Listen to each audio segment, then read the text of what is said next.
ദൈവനാമത്തിൽ സ്നേഹവന്ദനം. സ്വീഡനിലെ ഒരു വനിതയായിരുന്നു മാർഗ്രറ്റ്. ഈ സ്ത്രീ തൻ്റെ മരണം അടുത്തു എന്ന് ബോധ്യമുണ്ടായപ്പോൾ ഒരു പുസ്തകം എഴുതി. ആ പുസ്തകത്തിൽ 2 പദങ്ങളാണ് പ്രധാനമായും ഉപയോഗിച്ചിരിക്കുന്നത്. ഒന്നാമത്തെ പദം ഡീകൾട്ടറിങ്,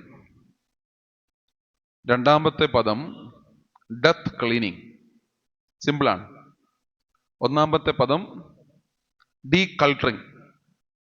അതിങ്ങനെയാണ് അതിൻ്റെ അർത്ഥം: ഉപയോഗശൂന്യമായത് എടുത്തു കളയുക. ഉപയോഗശൂന്യമായത് എടുത്തു കളയുക, ഡീകൾട്ടറിങ്. ഈ 3 നോമ്പിൽ നാം അന്വേഷിക്കേണ്ടത് നമ്മിൽ ഉപയോഗശൂന്യമായത് എന്താണ് എന്നുള്ളത്. നമ്മുടെ ജീവിതങ്ങളിൽ ഇടപെടുന്ന മേഖലകളിൽ, നമ്മുടെ ആത്മീയ ജീവിതത്തിൽ എടുത്തു കളയേണ്ട കുറേ കാര്യങ്ങളുണ്ട്. അത് എന്താണെന്ന് കണ്ടെത്തുവാൻ ഈ ദിവസങ്ങൾ ഇടയാവണം. 2, ഡെത്ത് ക്ലീനിങ്. പെട്ടെന്ന് അതിൻ്റെ അർത്ഥം മനസ്സിലാകുമല്ലോ. മരണത്തിന് മുമ്പുള്ള പ്രിപ്പറേഷനാണ്. ഇവിടെ ഇരിക്കുന്ന ആർക്കെങ്കിലും അഷുറൻസ് ഉണ്ടോ നാളെ രാവിലെ ഉണ്ടെന്ന്? ഉറപ്പുള്ള ആരെങ്കിലും ഉണ്ടോ? പ്രസംഗിക്കുന്ന എനിക്ക് ബോധ്യമുണ്ടോ ഈ 1 മണിക്കൂർ മുഴുവൻ ഞാൻ പ്രസംഗിക്കുമെന്ന്? ഉണ്ടോ? പറ. ഒരു ഉറപ്പുമില്ല. എപ്പോ വിശുദ്ധ യാക്കോബിന്റെ തക്സായിൽ നമ്മൾ പ്രാർത്ഥിക്കുന്ന ഒരു പ്രാർത്ഥനയുണ്ട്: കർത്താവേ, എപ്പോഴോ എവിടെയോ തിരുമനസ്സാകുന്ന പോലെ നിന്റെ വിശുദ്ധന്മാരുടെ പാർശ്വങ്ങളിൽ ഞങ്ങളെ കൂട്ടിച്ചേർക്കണം. അല്ലേ? ഒരു ഉറപ്പുമില്ലാത്ത ഒരു ജീവിതമായതുകൊണ്ട്, എപ്പം അസ്തമിക്കുമെന്ന് അറിയാൻ വയ്യാത്തത് കൊണ്ട്, നമുക്ക് ആവശ്യമുള്ളത് മാത്രം കരുതി വെക്കുക. ബാക്കിയെല്ലാം എന്ത് ചെയ്യണം? ബാക്കിയെല്ലാം ഉപേക്ഷിക്കണം. ഡെത്ത് ക്ലീൻ ചെയ്യണം. Death cleaning. ആവശ്യമുള്ളത് മാത്രം കൂട്ടിവെക്കുക, ബാക്കിയെല്ലാം ഉപേക്ഷിക്കണം. അത് വലിയ ശ്രമകരമായ അധ്വാനമാണ്, അല്ലേ? ശുഭൂച്ചിങ്ങനെ പ്രസംഗിക്കാൻ വലിയ രസമായിരിക്കും, അല്ലേ? കേൾക്കാനും വളരെ രസമാണ്. പക്ഷേ അത് പ്രായോഗികമാക്കി തീരുവാൻ ഏറെ ശ്രമകരമായ കാര്യമാണ്. അതുകൊണ്ട് ഈ നോമ്പിന്റെ 2ാം സന്ധ്യയിൽ ആമുഖമായി ഓർമ്മിപ്പിക്കുന്നത് ഡീകൾട്ടറിങ് ആൻഡ് ഡെത്ത് ക്ലീനിങ്. ഈ 2 പദങ്ങൾ മനസ്സിലിട്ട് ഓർമ്മയിൽ കൊണ്ടുവരാം. ഇന്നലെ ഞാൻ പ്രാവിനെ പറ്റി, നിനിവ നോമ്പിനെ പറ്റി പറഞ്ഞു, അല്ലേ? ഇന്ന് പ്രാവിനെ പറ്റി ആരും കേട്ടോ? ഇന്ന് കേട്ടോ പ്രാവിനെ പറ്റി? കേട്ടില്ലേ? ഇന്നലെ പറഞ്ഞത് ഇന്ന് സഭ ഔദ്യോഗികമായി അത് റീൽസിന്റെ കാലമാണ്. റീൽസ് വിട്ടിട്ടുണ്ട്. നാളെ വരുന്ന കാര്യം ഇന്ന് പറയാൻ പോവാം. നാളെ ഏതാ അവരിടുന്നത് എനിക്കറിയത്തില്ല. 2ാമത്തെ നിനുവ നോമ്പിന്റെ ചിന്ത ആവണക്ക്. നമുക്കറിയാമല്ലേ ആവണക്ക്? എന്തോ ആവണക്ക്? ഒരു വൃക്ഷമാണ്, അല്ലേ? പക്ഷെ അതിനൊരിക്കൽ ഒരുപാട് മെഡിക്കൽ വാല്യൂ ഉണ്ട്. ആവണക്കിൻ്റെ എണ്ണ, അല്ലേ? ആവണക്കിൻ്റെ എണ്ണ മുതിർന്നവർക്കൊക്കെ അറിയാം, കുഞ്ഞുങ്ങൾക്കൊന്നും അറിയത്തില്ല. ആവണക്കിൻ്റെ എണ്ണ ഒരുപാട് മെഡിക്കൽ വാല്യൂസ് ഉള്ള എണ്ണയാണ്. അപ്പോ യോന എന്ന മനുഷ്യൻ ദൈവം പറഞ്ഞ വഴി പോയില്ല. ഒരു കാര്യം ചെയ്യും, പുറകിരുന്ന മുന്നോട്ട് കയറിയിരുന്നാലേ വരുന്നവർക്ക് മുന്നോട്ട് വരുന്നവർക്ക് ഇങ്ങോട്ടും ഇരുന്നാൽ മതി. പ്ലീസ്, വരുന്നതിന് പുറകിൽ ഇരുന്നാൽ മതിയല്ലോ.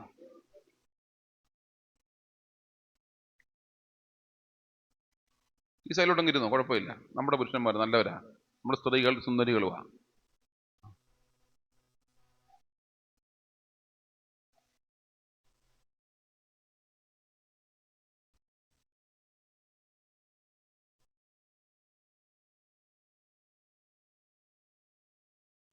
ഓക്കെ. അപ്പോ 2ാമത് ഈ ആവണക്ക് എന്ന വൃക്ഷം, ഈ യോന എന്ന മനുഷ്യൻ വാസ്തവത്തിൽ ഒരു അഹങ്കാരിയായിരുന്നു, അല്ലേ? അമിടുന്നില്ലല്ലോ, ആണോ അല്ലയോ?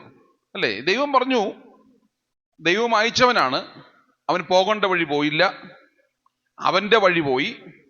എന്നിട്ടും ദൈവം അവനെ മരണം കാണാതെ രക്ഷിച്ചു അല്ലേ? 3 രാവും 3 പകലും അവനെ സൂക്ഷിക്കുവാൻ വേണ്ടി എന്ത് ചെയ്തു? ദൈവം മത്സ്യത്തെ കൽപ്പിച്ചാക്കി. പശ്ചാത്താപം അയ്യം വിളിച്ചപ്പോ ആർക്ക് സങ്കടം വന്നു? ആർക്ക് സങ്കടം വന്നു? ദൈവത്തിന് സങ്കടം തോന്നി. ദൈവം അനുതപിച്ചു. ആരെ പുറത്തു കൊണ്ടുവന്നു? യോനായെ പുറത്തു കൊണ്ടുവന്നു. എന്നിട്ട് യോന ഇങ്ങനെ കടൽ തീരത്ത് ഇരിക്കുക അല്ലേ? മത്സ്യത്തിന്റെ വയറ്റിൽ വന്ന ഭാവത്തോടെ കടൽ തീരത്ത് ഇരിക്കുക. ഇരിക്കുമ്പോ അവിടെ നല്ല വെയിലായിരിക്കും. കടൽ തീരത്തും വൃക്ഷങ്ങൾ ഉണ്ടാവുമോ? ഇല്ല. ദൈവം വീണ്ടും ഈ യോനായെ കരുതുന്നതിന്റെ ഭാഗമായിട്ടാണ് അവിടെ ദൈവം എന്ത് ചെയ്തു? ഒരാവണക്ക് കിളിർപ്പിച്ചു കൊടുത്തു അല്ലേ? അതിൽ പുഴുകുത്തുമ്പോ ആർക്ക് ദേഷ്യം വന്നു അല്ലേ? അപ്പൊ യോന എന്ന് പറഞ്ഞ മനുഷ്യൻ ഒരു ദുഷ്ടനായ മനുഷ്യനാണ്. ഇത്രയുമൊക്കെ ദൈവം കരുണ ചെയ്തിട്ടും അവന്റെ കാര്യങ്ങൾക്ക് വേണ്ടി മാത്രം നിൽക്കുക. ഇതാണ് ദൈവത്തിന്റെ പ്രത്യേകത. നമ്മൾ നമ്മുടെ ആഗ്രഹങ്ങൾക്ക് വേണ്ടി നമ്മൾ പലപ്പോഴും ദൈവത്തെ മറന്നു കളയുമ്പോഴും എനിക്കും നിങ്ങൾക്കും തണലും സുരക്ഷയും തരുവാൻ ദൈവം എപ്പോഴും ഒരു ആവണക്ക് വൃക്ഷം ഇങ്ങനെ കിളിർപ്പിക്കുന്നുണ്ട്. മനസ്സിലാവുന്നുണ്ടോ? അതിനെ ആയുസ് എന്ന് പറയുന്നത്. മനസ്സിലാവുന്നോ? എനിക്ക് 40, നിങ്ങൾക്ക് നിങ്ങളുടെ പ്രായം നോക്ക്. ഈ ആയുസ് എന്ന് പറയുന്നത് ദൈവം നമ്മളെ സ്നേഹിക്കുന്നതിന്റെ പര്യായമായ ആവണക്കാണ്. മനസ്സിലാകുന്നോ? അപ്പൊ അതുപോലെ അപാരമായ സ്നേഹമാണ് ആർക്കുള്ളത്? ദൈവത്തിന് ഉള്ളത്. ഇന്ന് രാവിലെ ഇപ്പൊ 1ാമത്തെ പാട്ട് പാടി. കഷ്ടങ്ങൾ പാടില്ലേ? ആദ്യം പാടിയായിരുന്നു. കരുതുന്നവൻ ഞാനല്ലയോ അല്ലേ? വാസ്തവത്തിൽ ഇത് പാടിയപ്പോ നമ്മൾ മേറ്റു പാടി അല്ലേ? എത്ര പേര് ആത്മാർത്ഥമാണ് അത് പാടിയത്? ചങ്കത്ത് കൈവച്ചുകൊണ്ടെന്ന് പറയാൻ പറ്റുമോ? കരുതുന്നവൻ ഞാനല്ലയോ? അപ്പൊ വിശ്വാസത്തിന്റെ ബോധ്യം എന്നുള്ളത് നമ്മൾ നഷ്ടപ്പെട്ടു പോകാതിരിക്കുവാൻ നമ്മളെ പിടിച്ചു നടത്തുന്ന ഒരു ദൈവത്തിന്റെ കൃപയുണ്ട്, കരുണയുണ്ട് എന്നുള്ള വിശ്വാസത്തിന്റെ മനോഹരമായ ഒരു ബോധ്യം നമുക്കുണ്ടാകുമ്പോൾ പ്രിയപ്പെട്ടവരെയും ഈ ആയുസ്സാകുന്ന ആവണക്കിന്റെ ചുവട്ടിൽ ദൈവം നമ്മളെ ഇങ്ങനെ സൂക്ഷിച്ചുകൊള്ളും. ആമുഖ വാക്കുകൾ ഇവിടെ പറയട്ടെ. ഇന്നലെ താമസിച്ചതുകൊണ്ട് ഇന്ന് നേരത്തെ നിർത്താൻ ആഗ്രഹിക്കുക. ഇന്നലത്തെ നമ്മുടെ ആധാരവാക്യം 1 തീമോത്തിയോസ് 5-ാം അധ്യായം 1-2 വാക്യം. ഇന്ന് വന്നൊരു കൈ വെക്കാമോ? ഇന്ന് വന്നിട്ടുള്ള ഒരു പുതുതായിട്ട് വന്നൊരു കൈ വെക്കാമോ? ഒത്തിരി പേരുണ്ടല്ലേ, സ്തോത്രം. ഓക്കെ, ഞാൻ പെട്ടെന്ന് കമ്പി വാചകങ്ങൾ പറയാം. അപ്പോൾ ആധാരവാക്യം എടുത്ത് 1 തീമോത്തിയോസ് 5-ാം അധ്യായം 1-2 വാക്യങ്ങളാണ്. മൂത്തവനെ ഭർഷിക്കാതെ അപ്പനെ പോലെയും ഇളയവരെ സഹോദരങ്ങളെ പോലെയും മൂത്ത സ്ത്രീകളെ അമ്മമാരെ പോലെയും ഇളയ സഹോദരങ്ങളെ പൂർണ്ണ നിർമ്മലതയോടെ സഹോദരികളെ പോലെയും പ്രബോധിപ്പിക്കാം. നമ്മൾ കാണുന്ന അങ്കുലി പരിമിതമായ ബന്ധങ്ങളിൽ നിന്ന് വിശാലമായ ബന്ധത്തിലേക്കുള്ള ഒരു വഴിയാണ് വേദപുസ്തകം പറഞ്ഞു തരുന്നത്. 2000 വർഷങ്ങൾക്കപ്പുറം എഴുതപ്പെട്ട ദൈവത്തിന്റെ വചനം കാലിക പ്രാധാന്യത്തോടെ നമ്മുടെ ജീവിത ബന്ധങ്ങളോട് സംവാദിക്കുന്നു. 2, ബന്ധങ്ങൾ പറയുമ്പോൾ നമ്മൾ രക്തബന്ധം പറയും, ബന്ധങ്ങൾ പരിചയപ്പെടുത്തുവാൻ കുടുംബയോഗങ്ങൾ പറയും, പ്രശസ്തിയുടെയും പ്രാഗൽഭ്യത്തിന്റെയും പേരിൽ ബന്ധങ്ങൾ പറയും. അതിനെപ്പറ്റി ഞാൻ പറഞ്ഞു. 3-ാമത് ഞാൻ പറഞ്ഞു, ഓർത്തഡോക്സ് വിശ്വാസത്തിൽ 1-ാമത്തെ വിശ്വാസ തൂണാണ് തൃത്വദൈവം. പിതാവും പുത്രനും പരിശുദ്ധ റൂഹായുമായ ത്രിയേക ദൈവം എന്ന ബന്ധത്തെ വേർപിരിക്കുവാൻ നമുക്ക് കഴിയുകയില്ല. 2-ാമത് ഞാൻ പറഞ്ഞു, കൂദാശകളുടെ കൂദാശയാണ് വിശുദ്ധ കുർബാന, കത്രുമേശ. ആ ബന്ധം പ്രയർ വിത്ത് പ്രാക്ടീസ് ആണ് ഓർത്തഡോക്സ് അല്ലെങ്കിൽ വിശുദ്ധ കുർബാന എന്നുള്ളത്. വിശുദ്ധ കുർബാനയ്ക്ക് കൈസൂരി കൊടുക്കുന്നത്, പട്ടക്കാരൻ കരങ്ങൾ സ്വർഗത്തിലേക്ക് വിരിച്ച് സൂര്യനും ചന്ദ്രനും എന്ന പ്രാർത്ഥനയാണ് നിർവഹിക്കുന്നത്. ദൈവത്താൽ സൃഷ്ടിക്കപ്പെട്ട സർവചരാചരങ്ങളെയും ഏകബന്ധത്തിൽ ഒരു മേശപ്പുറത്ത് അപഗ്രഥിക്കുന്ന പ്രക്രിയക്ക് പറയുന്ന പേരാണ് വിശുദ്ധ കുർബാന. അത് പറഞ്ഞു കഴിഞ്ഞിട്ട് ബോൺഹോഫർ എന്ന മനുഷ്യൻ ചരിത്രത്തിൽ ക്രിസ്തുവിനെ പറ്റി പറഞ്ഞു. Jesus the man of others. ക്രിസ്തു അപരന്റെയാണ്. വേശ്യയ്ക്കും ചുങ്കക്കാരനും പാപിക്കും സ്വർഗമുണ്ടെന്ന് പറഞ്ഞ ക്രിസ്തു ഉണ്ട്. ക്രിസ്തു ബന്ധത്തിലേക്ക് നമ്മളെ കൂട്ടിച്ചേർക്കുന്നു. അവസാനം ഞാൻ പറഞ്ഞു, സക്കായി എന്ന മനുഷ്യൻ എങ്ങനെയാണ് ക്രിസ്തുവിലേക്ക് എത്തിയത്? ശരിയോ തെറ്റോ? ശരി. അബ്രഹാമിന്റെ മകൻ എന്ന് പറയുമ്പോൾ വാസ്തവത്തിൽ ദൈവത്തിന് അനുഗ്രഹമായി തീർന്നവനാണ് ആര്? അബ്രഹാം. വേദപുസ്തകത്തിൽ ദൈവത്തിന് അനുഗ്രഹമായി തീർന്ന ഏക മനുഷ്യനാണ് ആര്? അബ്രഹാം. അതേ അനുഗ്രഹമാണ് ആർക്ക് കൊടുക്കുന്നത്? സഖായി എന്ന മനുഷ്യന് കൊടുക്കുന്നത്. പണ്ട് ആർഷഭാരത സംസ്കാരത്തിൽ നമ്മുടെ കവികൾ പാടിയ ഒരു പാട്ടുണ്ട്. തറവാട് എന്ന പാട്ട് പദ്യം ആരെങ്കിലും സ്കൂളിൽ പഠിച്ചിട്ടുണ്ടോ? റെസ്റ്റോറൻ്റ് അല്ല, നാട്ടിൽ തറവാട് റെസ്റ്റോറൻ്റ് ഉണ്ട്. തറവാട് എന്ന കവിത മുതിർന്നവരാരെങ്കിലും പഠിച്ചിട്ടുണ്ടോ? എല്ലാവരും ഇരിപ്പ് കണ്ട് ഇപ്പം ഇംഗ്ലണ്ടിൽ നിന്ന് ലാൻഡ് ചെയ്ത പോണക്ക. ആർഷഭാരത സംസ്കാരത്തിൽ കവികൾ പാടിയ പാട്ടിന്റെ ഭാഗമായിട്ട് തറവാട് എന്ന പാട്ടിൽ മനോഹരമായ 2 വരിയുണ്ട്. ലോകമേ തറവാട് തനിക്ക് പുൽക്കളും പുഴുക്കളും കൂടിത്തൻ കുടുംബക്കാർ. ലോകം എനിക്ക് തറവാടാണ്. ഈ പുൽക്കളും പുഴുക്കളും ഒക്കെ ആരാണ്? ഉറക്കെ പറ. ഈ പുൽക്കളും പുഴുക്കളും ഒക്കെ എൻ്റെ കുടുംബക്കാരാണ്. ഇതിന്റെ അർത്ഥം മനുഷ്യൻ ആരാണ്? ഒരു സാമൂഹിക പറ. മനുഷ്യനൊരു സാമൂഹിക എന്ന് പറഞ്ഞാൽ ബന്ധങ്ങൾ ഇല്ലാതെ ഒരിക്കലും ഒരു മനുഷ്യനും മുൻപോട്ട് ജീവിക്കുവാനായിട്ട് ഒരു കാര്യം എപ്പോഴും ഓർക്കണം. ബന്ധങ്ങൾ സൂക്ഷിക്കുവാൻ ദൈവം ഏറ്റവും കൂടുതൽ പ്രാപ്തി കൊടുത്തത് ആർക്കറിയാമോ? മനുഷ്യനാണ്. ബന്ധങ്ങൾ സൂക്ഷിക്കുവാൻ ദൈവം ഏറ്റവും കൂടുതൽ പ്രാപ്തി കൊടുത്തത് ആർക്കാണ്? മനുഷ്യനാണ്, അല്ലേ? കേരളത്തിന്റെ സംസ്ഥാന പക്ഷി ഏതാണെന്ന് അറിയാമോ? ഇന്ത്യയുടെ ഏതാ? പീകോക്ക്, അല്ലേ? കേരളത്തിന്റെയോ? പൊന്മാന്, വേഴാമ്പൽ. നല്ല ഇന്ത്യ, കേരളത്തെ നല്ല അഭിമാനമുണ്ട് കേട്ടോ, കൊള്ളാം. വേഴാമ്പൽ, അല്ലേ? വേഴാമ്പലിന്റെ പ്രത്യേകത അറിയാമോ? വാട്ട് ഈസ് ദ പ്രത്യേകത ഓഫ് വേഴാമ്പൽ? മഴയ്ക്ക് വേണ്ടി നമുക്കറിയാം, അല്ലേ? മഴയ്ക്ക് വേണ്ടി കരയും, ശരിയാ, അത് നമുക്ക് എല്ലാവർക്കും അറിയാം. പക്ഷെ വേഴാമ്പൽ എന്ന പക്ഷിക്ക് വളരെ പ്രത്യേകതയുണ്ട്. വാസ്തവത്തിൽ മനുഷ്യനേക്കാൾ കൂടുതൽ ബന്ധങ്ങൾ കാത്തു സൂക്ഷിക്കുന്ന ഒരു പക്ഷിയാണ് ഏത്? വേഴാമ്പൽ. വേഴാമ്പലിന്റെ പ്രത്യേകത അറിയാമോ? ഒരു വേഴാമ്പൽ ഇണ ചേർന്ന് കഴിഞ്ഞാൽ അതിന് മറ്റൊരു ജീവിത പങ്കാളി ഉണ്ടാവില്ല. മനസ്സിലാകുന്നോ? ഒരു വേഴാമ്പൽ ഇണ ചേർന്ന് കഴിഞ്ഞാൽ അതിന് മറ്റൊരു ജീവിത പങ്കാളി ഉണ്ടാവുകയില്ല. ഇണ ചേർന്ന് മുട്ടയിടുമ്പോൾ ഈ ആൺപക്ഷിയും പെൺപക്ഷിയും ചേർന്ന് മരത്തിൽ പൊത്തുണ്ടാക്കും, ഹോൾസ് ഉണ്ടാക്കും, ഇല്ലേ? ഞാൻ അച്ഛൻ പറയുന്ന വാക്ക് മനസ്സിലായില്ലെങ്കിൽ കൈ വെക്കണം കേട്ടോ, അറിയാം, ഇംഗ്ലീഷ് പറഞ്ഞുതരാം. ഹോൾസ് ഉണ്ടാക്കും. എന്നിട്ട് പെൺപക്ഷി അതിൽ മുട്ടയിടും. എന്നിട്ട് ഈ ആൺപക്ഷി ഒരു പ്രത്യേകതരം പശ കൊണ്ട് ഈ ഹോൾ അങ്ങ് അടയ്ക്കും. പെൺപക്ഷിയുടെ ചുണ്ടുകൾ മാത്രം ഇവിടെ ഇടും, പുറത്തേക്കിടും. ആൺപക്ഷി തീറ്റ തേടി പോയി തീറ്റയുമായി വന്ന് ഈ ചുണ്ടിൽ തട്ടുമ്പോൾ പെൺപക്ഷി എന്ത് ചെയ്യും? ചുണ്ട് തുറക്കും, ഈ തീറ്റ അതിലേക്ക് വെച്ചു കൊടുക്കും. അങ്ങനെ മുട്ട വിരിഞ്ഞ സമയം വരെ, ഈ കുഞ്ഞുങ്ങൾ പാകപ്പെടുന്ന സമയം വരെ ആൺപക്ഷി ഈ ജോലി ചെയ്തുകൊണ്ടേ ഇരിക്കും. ഇനിയും ഈ ആൺപക്ഷി തീറ്റ തേടി പോകുമ്പോ എന്തുവെങ്കിലും പറ്റി ചത്തുപോയാൽ ഈ പെൺപക്ഷി വിശപ്പ് സഹിച്ച് അതിലിരുന്ന് ചത്തുപോകും. മനസ്സിലാകുന്നുണ്ടോ? ഇനിയും മുട്ടയൊക്കെ വിരിഞ്ഞ് പാകപ്പെട്ട് കഴിഞ്ഞാൽ ഈ പെൺപക്ഷി ഒരു ശബ്ദം പുറപ്പെടുവിക്കും. അന്നേരം ഈ ആൺപക്ഷി എന്ത് അറിയാമോ? ഇതിന്റെ പൊത്തിൽ അടച്ചിരിക്കുന്ന ഈ ഹോള്, ആ ഗം പോലുള്ള സാധനം കൊത്തി പൊട്ടിക്കും. എന്നിട്ട് ഈ ആൺപക്ഷിയും പെൺപക്ഷിയും അപ്പുറവും ഇപ്പുറവും നിന്നിട്ട് ഈ കുഞ്ഞുങ്ങളെ ഹോളിന്റെ വക്കിലോട്ട് നിർത്തും.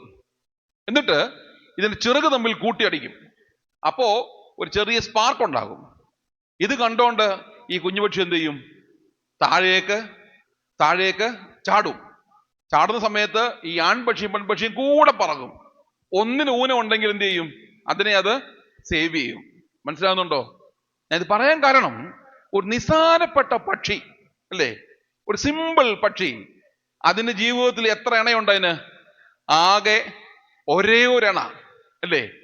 വാസ്തവത്തിൽ ബന്ധങ്ങൾ കാത്തുപരിപാലിക്കുന്നതിൽ നമ്മുടെ പരിസരത്ത് നാം പഠിക്കേണ്ടുന്ന പാഠങ്ങളിൽ ഒന്നാണ് ഏത്? ഈ വേഴാമ്പൽ എന്നുള്ള നമ്മുടെ സംസ്ഥാന പക്ഷി ജീവിതത്തിൽ ഒരു ഇണ മാത്രമുള്ളതും ലഭിച്ചിരിക്കുന്നതിനെ കൃത്യമായി പാകപ്പെടുത്തിക്കൊണ്ട് ക്രമീകരണങ്ങൾ നിർവഹിക്കുന്ന ബന്ധങ്ങളുടെ വിശാലത കാത്തു പരിപാലിക്കുന്ന പ്രകൃതിയുടെ ഒരു പാഠമാണ് ഏത് വേഴാമ്പൽ അല്ലേ? നിങ്ങൾക്ക് കരിമീൻ ഇഷ്ടമാണോ? നോമ്പ് സമയത്ത് വർജിക്കപ്പെട്ട ആഹാരത്തെ പറ്റി പറയുന്നവനും കേൾക്കുന്നവനും ശപിക്കപ്പെട്ടവനാന്നാ. നിങ്ങൾ ആരും കേട്ടായിരുന്നോ? ഇല്ല, ആരും കേട്ടില്ല. കരിമീൻ, കരിമീൻ, കരിമീന്റെ പ്രത്യേകത ഇത് തന്നെയാ. കരിമീൻ എന്ന മത്സ്യം ശുദ്ധജലത്തിൽ വളരുന്ന മത്സ്യമാണ്, ഒന്ന്. രണ്ട്, ഈ മത്സ്യത്തിനും ഒറ്റ ഇണ മാത്രമേ ഉണ്ടായിരിക്കുള്ളൂ. മനസ്സിലാവുന്നുണ്ടോ? ഒറ്റ ഇണ മാത്രമുള്ള പക്ഷിയാണ് ഈ കരിമീൻ എന്നുള്ളത്. ഞാനിത് പറയാൻ കാരണം, ഈ പ്രകൃതിയിലെ ജീവജാലങ്ങൾ നമുക്ക് മാതൃകയാക്കുമ്പോ ദൈവം വിശേഷ ബുദ്ധി തന്ന മനുഷ്യന് ഇത് യാതൊരു കൂസലുമില്ല എന്നുള്ളതാണ്. പണ്ട് സായിപ്പ് അമ്മാന്തിച്ച് ചോദിക്കുന്ന ചോദ്യം ഉണ്ടായിരുന്നു. എന്താണ് ചോദിച്ചത്? എങ്ങനെയാണ് നിങ്ങൾ ഇങ്ങനെ ജീവിക്കുന്നത്? അപ്പൊ മലയാളി ചോദിച്ചു, എന്താ സായിപ്പേ ഇങ്ങനെ പറയുന്നത്? എന്താ സായിപ്പേ ഇങ്ങനെ പറയുന്നത്? കാര്യം എന്താ അറിയാമോ? സായിപ്പ് ചോദിച്ച ചോദ്യം ഇതാണ്: ഈ ഭാരതീയൻ മലയാളി എങ്ങനെ 40, 50, 60 വർഷം ഒരു ജീവിത പങ്കാളി? സായിപ്പ് ചോദിച്ച ചോദ്യം ഇതാണ്: എങ്ങനെയാണ് 40, 50, 60 വർഷം ഒരു ജീവിത പങ്കാളി? അല്ലേ? സായിപ്പിന്റെ പ്രത്യേകത എന്താ? സായിപ്പ് രാവിലെ വൈകിട്ടും കോട്ട് മാറുന്നവർ ആരെ മാറും? മദാമേ മാറും, അല്ലേ? സായിപ്പ് ആ സ്ഥാനം ചോദിച്ച ചോദ്യമാണ്: എങ്ങനെയാണ് ഈ ഭാരതീയന് 30, 40? ഇപ്പോഴാണ് ചിന്തിക്കുന്നത്, ദൈവമേ ഇത്ര വർഷമൊക്കെ ആയോ എന്ന്. നിങ്ങളുടെ മുഖത്തിന്റെ ഭാഗം കാണുമ്പോൾ അറിയാം, അല്ലേ? എങ്ങനെ 30, 40, 50 വർഷം ഒരു ജീവിത പങ്കാളി? അതൊരു ചോദ്യമായിരുന്നു, അല്ലേ? പക്ഷെ ഇന്ന് അത് മാറി, അല്ലേ? ഇന്നത് മാറി. 30, 40, 50 വർഷം ഒരുമിച്ച് ജീവിച്ച ജീവിത സാഹചര്യങ്ങളിൽ നിന്ന് ഇന്ന് മനുഷ്യൻ മാറി, അല്ലേ? കാരണം എന്താ? ഞാന് പരിശുദ്ധ ബാവ തിരുമേണ്ട ഓഫീസ് ജോലി ചെയ്യുന്ന ആളാണ്. ഒരു ദിവസം ഒരു അപ്പനും അമ്മയുടെ അവിടെ കയറി വന്നു. ഞാൻ എന്താ ആന്റി വന്നത്? ഡിവോഴ്സ് എവിടാ കിട്ടുന്നേ? എന്താ ഡിവോഴ്സ് എവിടുന്നാ കിട്ടുന്നത്? ഞാൻ ചോദിച്ചു, നിയമപരമായി കോടതിയിൽ വേർപിരിച്ചോ? അവന് പറഞ്ഞു, ഇല്ല, 4 ദിവസമേ ആയുള്ളൂ.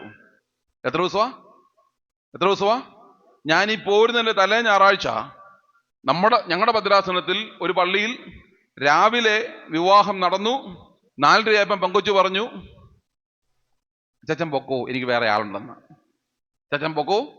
വളരെ ഷോർട്ട് ടൈമിലേക്ക് മാത്രമുള്ള ബന്ധങ്ങൾ സൂക്ഷിക്കുന്ന മനുഷ്യന്റെ മുൻപാകെ പണ്ട് സായിപ്പ് ചോദിച്ച ചോദ്യവും ഈ പ്രകൃതിയും പഠിപ്പിക്കുന്ന പാഠങ്ങൾ നമ്മളൊന്ന് മനസ്സിലാക്കുകയാണെങ്കിൽ ഏറെ അപജയം മനുഷ്യ സമൂഹത്തിന് സംഭവിച്ചു. നമുക്കറിയാം, കുടുംബ ബന്ധങ്ങൾ ആരംഭിക്കുന്ന എവിടെ നിന്നാ? മുണ്ടുന്നില്ല. എവിടെ നിന്നാ? ഉറക്കപ്പെട.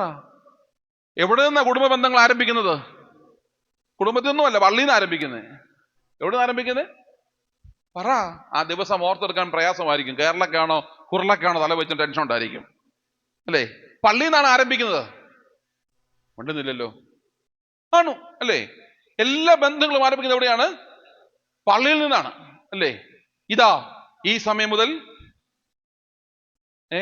പക്ഷേ പള്ളിയിൽ നിന്ന് ആരംഭിച്ച ഒരു കാലഘട്ടത്തിൽ ദീർഘവർഷം ജീവിച്ച മനുഷ്യന് ഇന്ന് അതൊക്കെ ശോഷിച്ച് ഞാൻ പറയും, ഇന്നത്തെ വിവാഹ കുടുംബ ബന്ധങ്ങൾ 3 വാക്ക് പറയാൻ പറ്റും.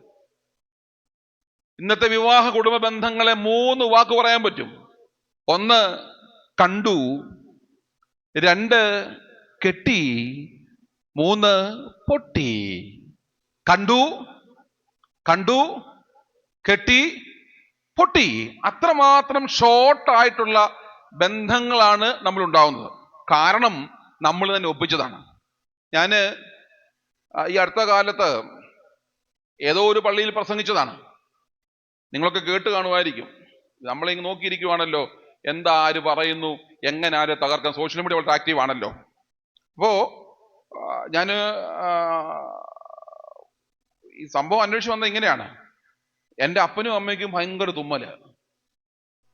അപ്പൊ അനിയൻ പറഞ്ഞു, അച്ഛാ പപ്പയ്ക്കും മമ്മിക്കും ഇസ്നോഫീലി ആയിരിക്കും, നമുക്ക് ഹോസ്പിറ്റലിൽ കൊണ്ടുപോകാൻ പറഞ്ഞു.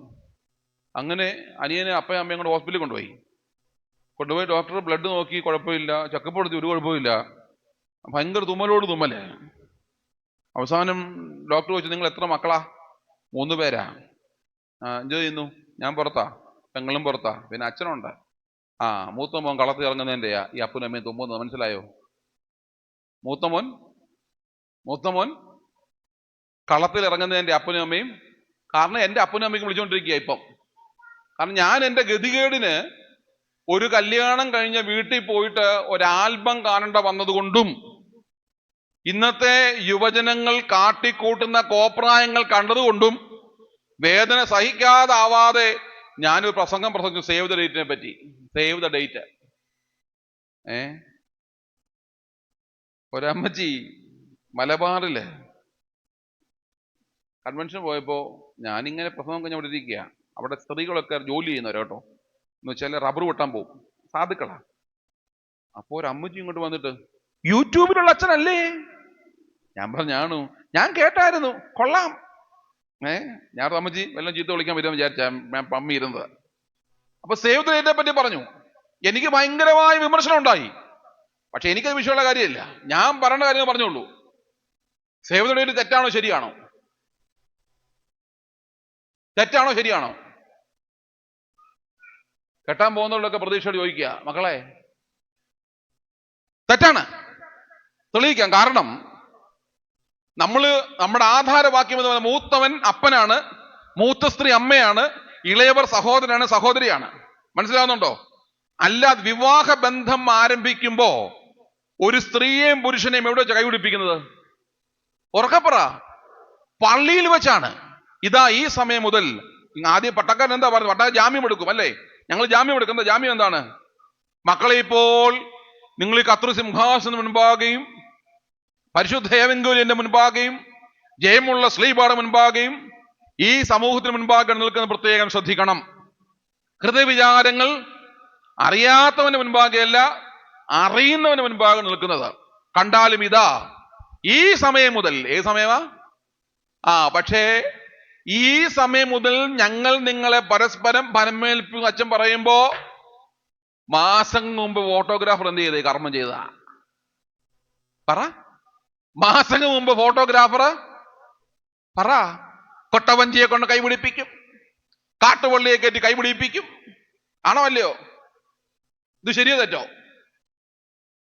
അതിനു മുമ്പ് വിവാഹ കൂദാശയ്ക്ക് പട്ടക്കാരൻ കരങ്ങൾ പിടിപ്പിച്ച ബന്ധങ്ങൾ സ്ഥാപിക്കുന്നതിന് മുമ്പ് ഫോട്ടോഗ്രാഫർ പിടിപ്പിക്കാൻ പോയാൽ അവൻ കാണേണ്ടുന്ന ബന്ധം എൻ്റെ സഹോദരനാണ്, സഹോദരിയാണ്, അപ്പനാണ്, അമ്മയാണ് എന്ന ബന്ധം മാത്രമേ പാടുള്ളൂ.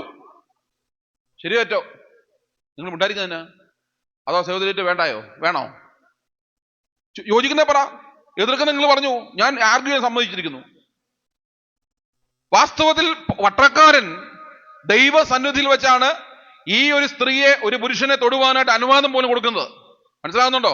അല്ലാതെ ഫോട്ടോഗ്രാഫർ അല്ല ഇത് കൊടുക്കേണ്ടത്. 2, പോസ്റ്റ് വെഡിങ് ഷൂട്ടിംഗ് ഉണ്ട്. എന്താ അത്? പിന്നെ പോട്ട് കെട്ടിക്കഴിഞ്ഞാന്ന് പറയാം. ഈ 3ാമത്തെ സംഭവമാണ് എനിക്ക് ഒട്ടും സഹിക്കാൻ വയ്യാത്തത്. ഇവിടെ ഇരിക്കുന്ന സ്ത്രീകളാരും ഗർഭിണികളായിട്ടില്ല. ഇവിടെ ഇരിക്കുന്ന പുരുഷന്മാരാരും അപ്പന്മാരായിട്ടില്ല. ഇപ്പോഴാണ് കുറെ ഗർഭിണികളായ സ്ത്രീകളും അപ്പന്മാരാകാൻ പോകുന്ന പുരുഷന്മാരുണ്ടായത് അല്ലേ? 5, 6, 7, 8, 10, 12, 15 പ്രസവിച്ചപ്പോ ഇവിടെ മെറ്റേണിറ്റി ഷൂട്ട് ഉണ്ടായിരുന്നോ? നിങ്ങൾ പറ. ഞാൻ അങ്ങനെ പറയുന്ന കുഴപ്പമുണ്ടോ? എനിക്കൊരു കുഴപ്പമില്ല. ഞാൻ പറയും.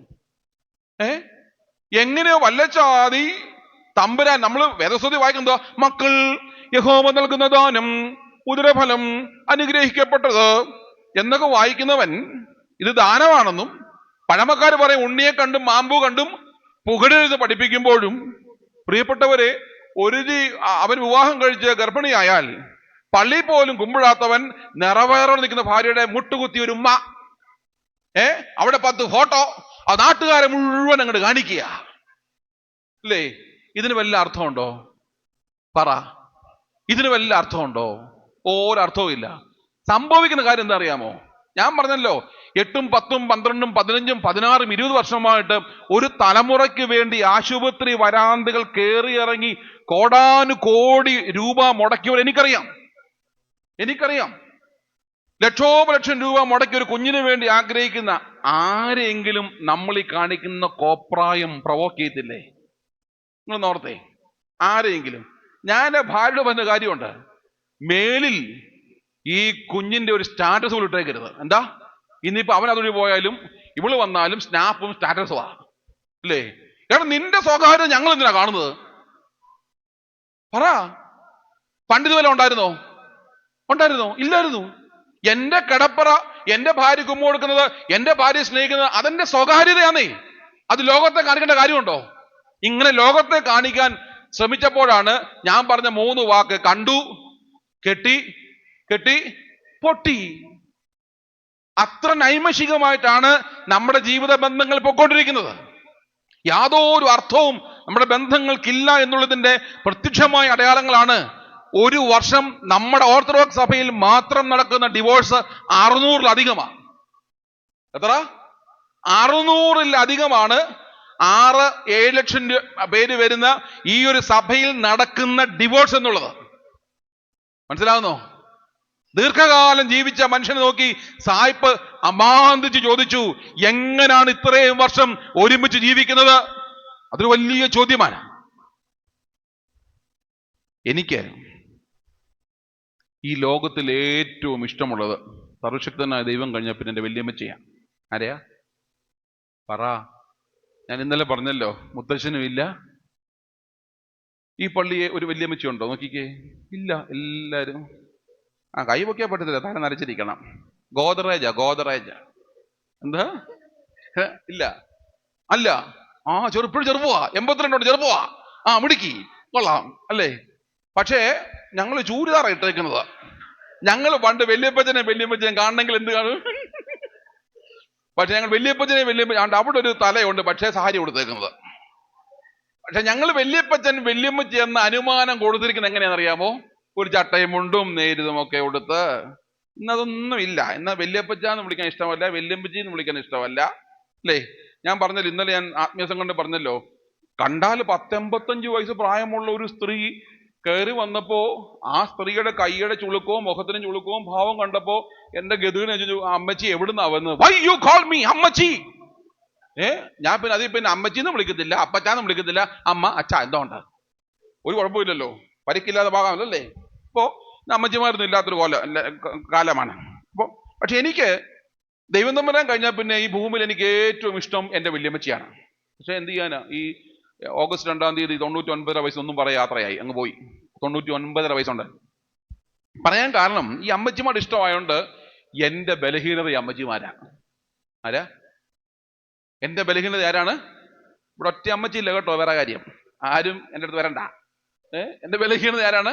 ഈ അമ്മച്ചിമാർ. അപ്പൊ അതുകൊണ്ട് ഞാൻ എൻ്റെ അമ്മച്ചിയുള്ള സമയത്ത് തന്നെ ഒരു 5-6 ഓൾഡ് ഏജ് ഹോം ഉണ്ട് ഞാൻ സ്ഥിരമായിട്ട് പോകുന്നത്.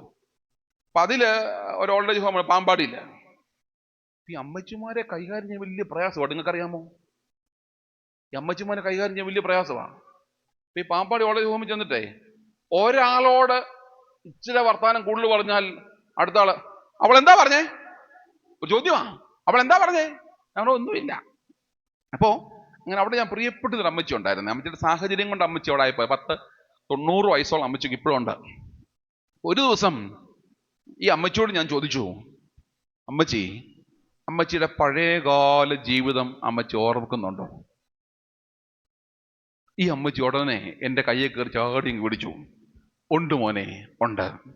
നമ്മളിന്ന് പറയാമോ? അമ്മച്ചി പറഞ്ഞു, പറയാം. 16-ാമത്തെ വയസ്സിൽ എന്നെ കെട്ടിച്ചു. എത്ര വയസ്സിലാ?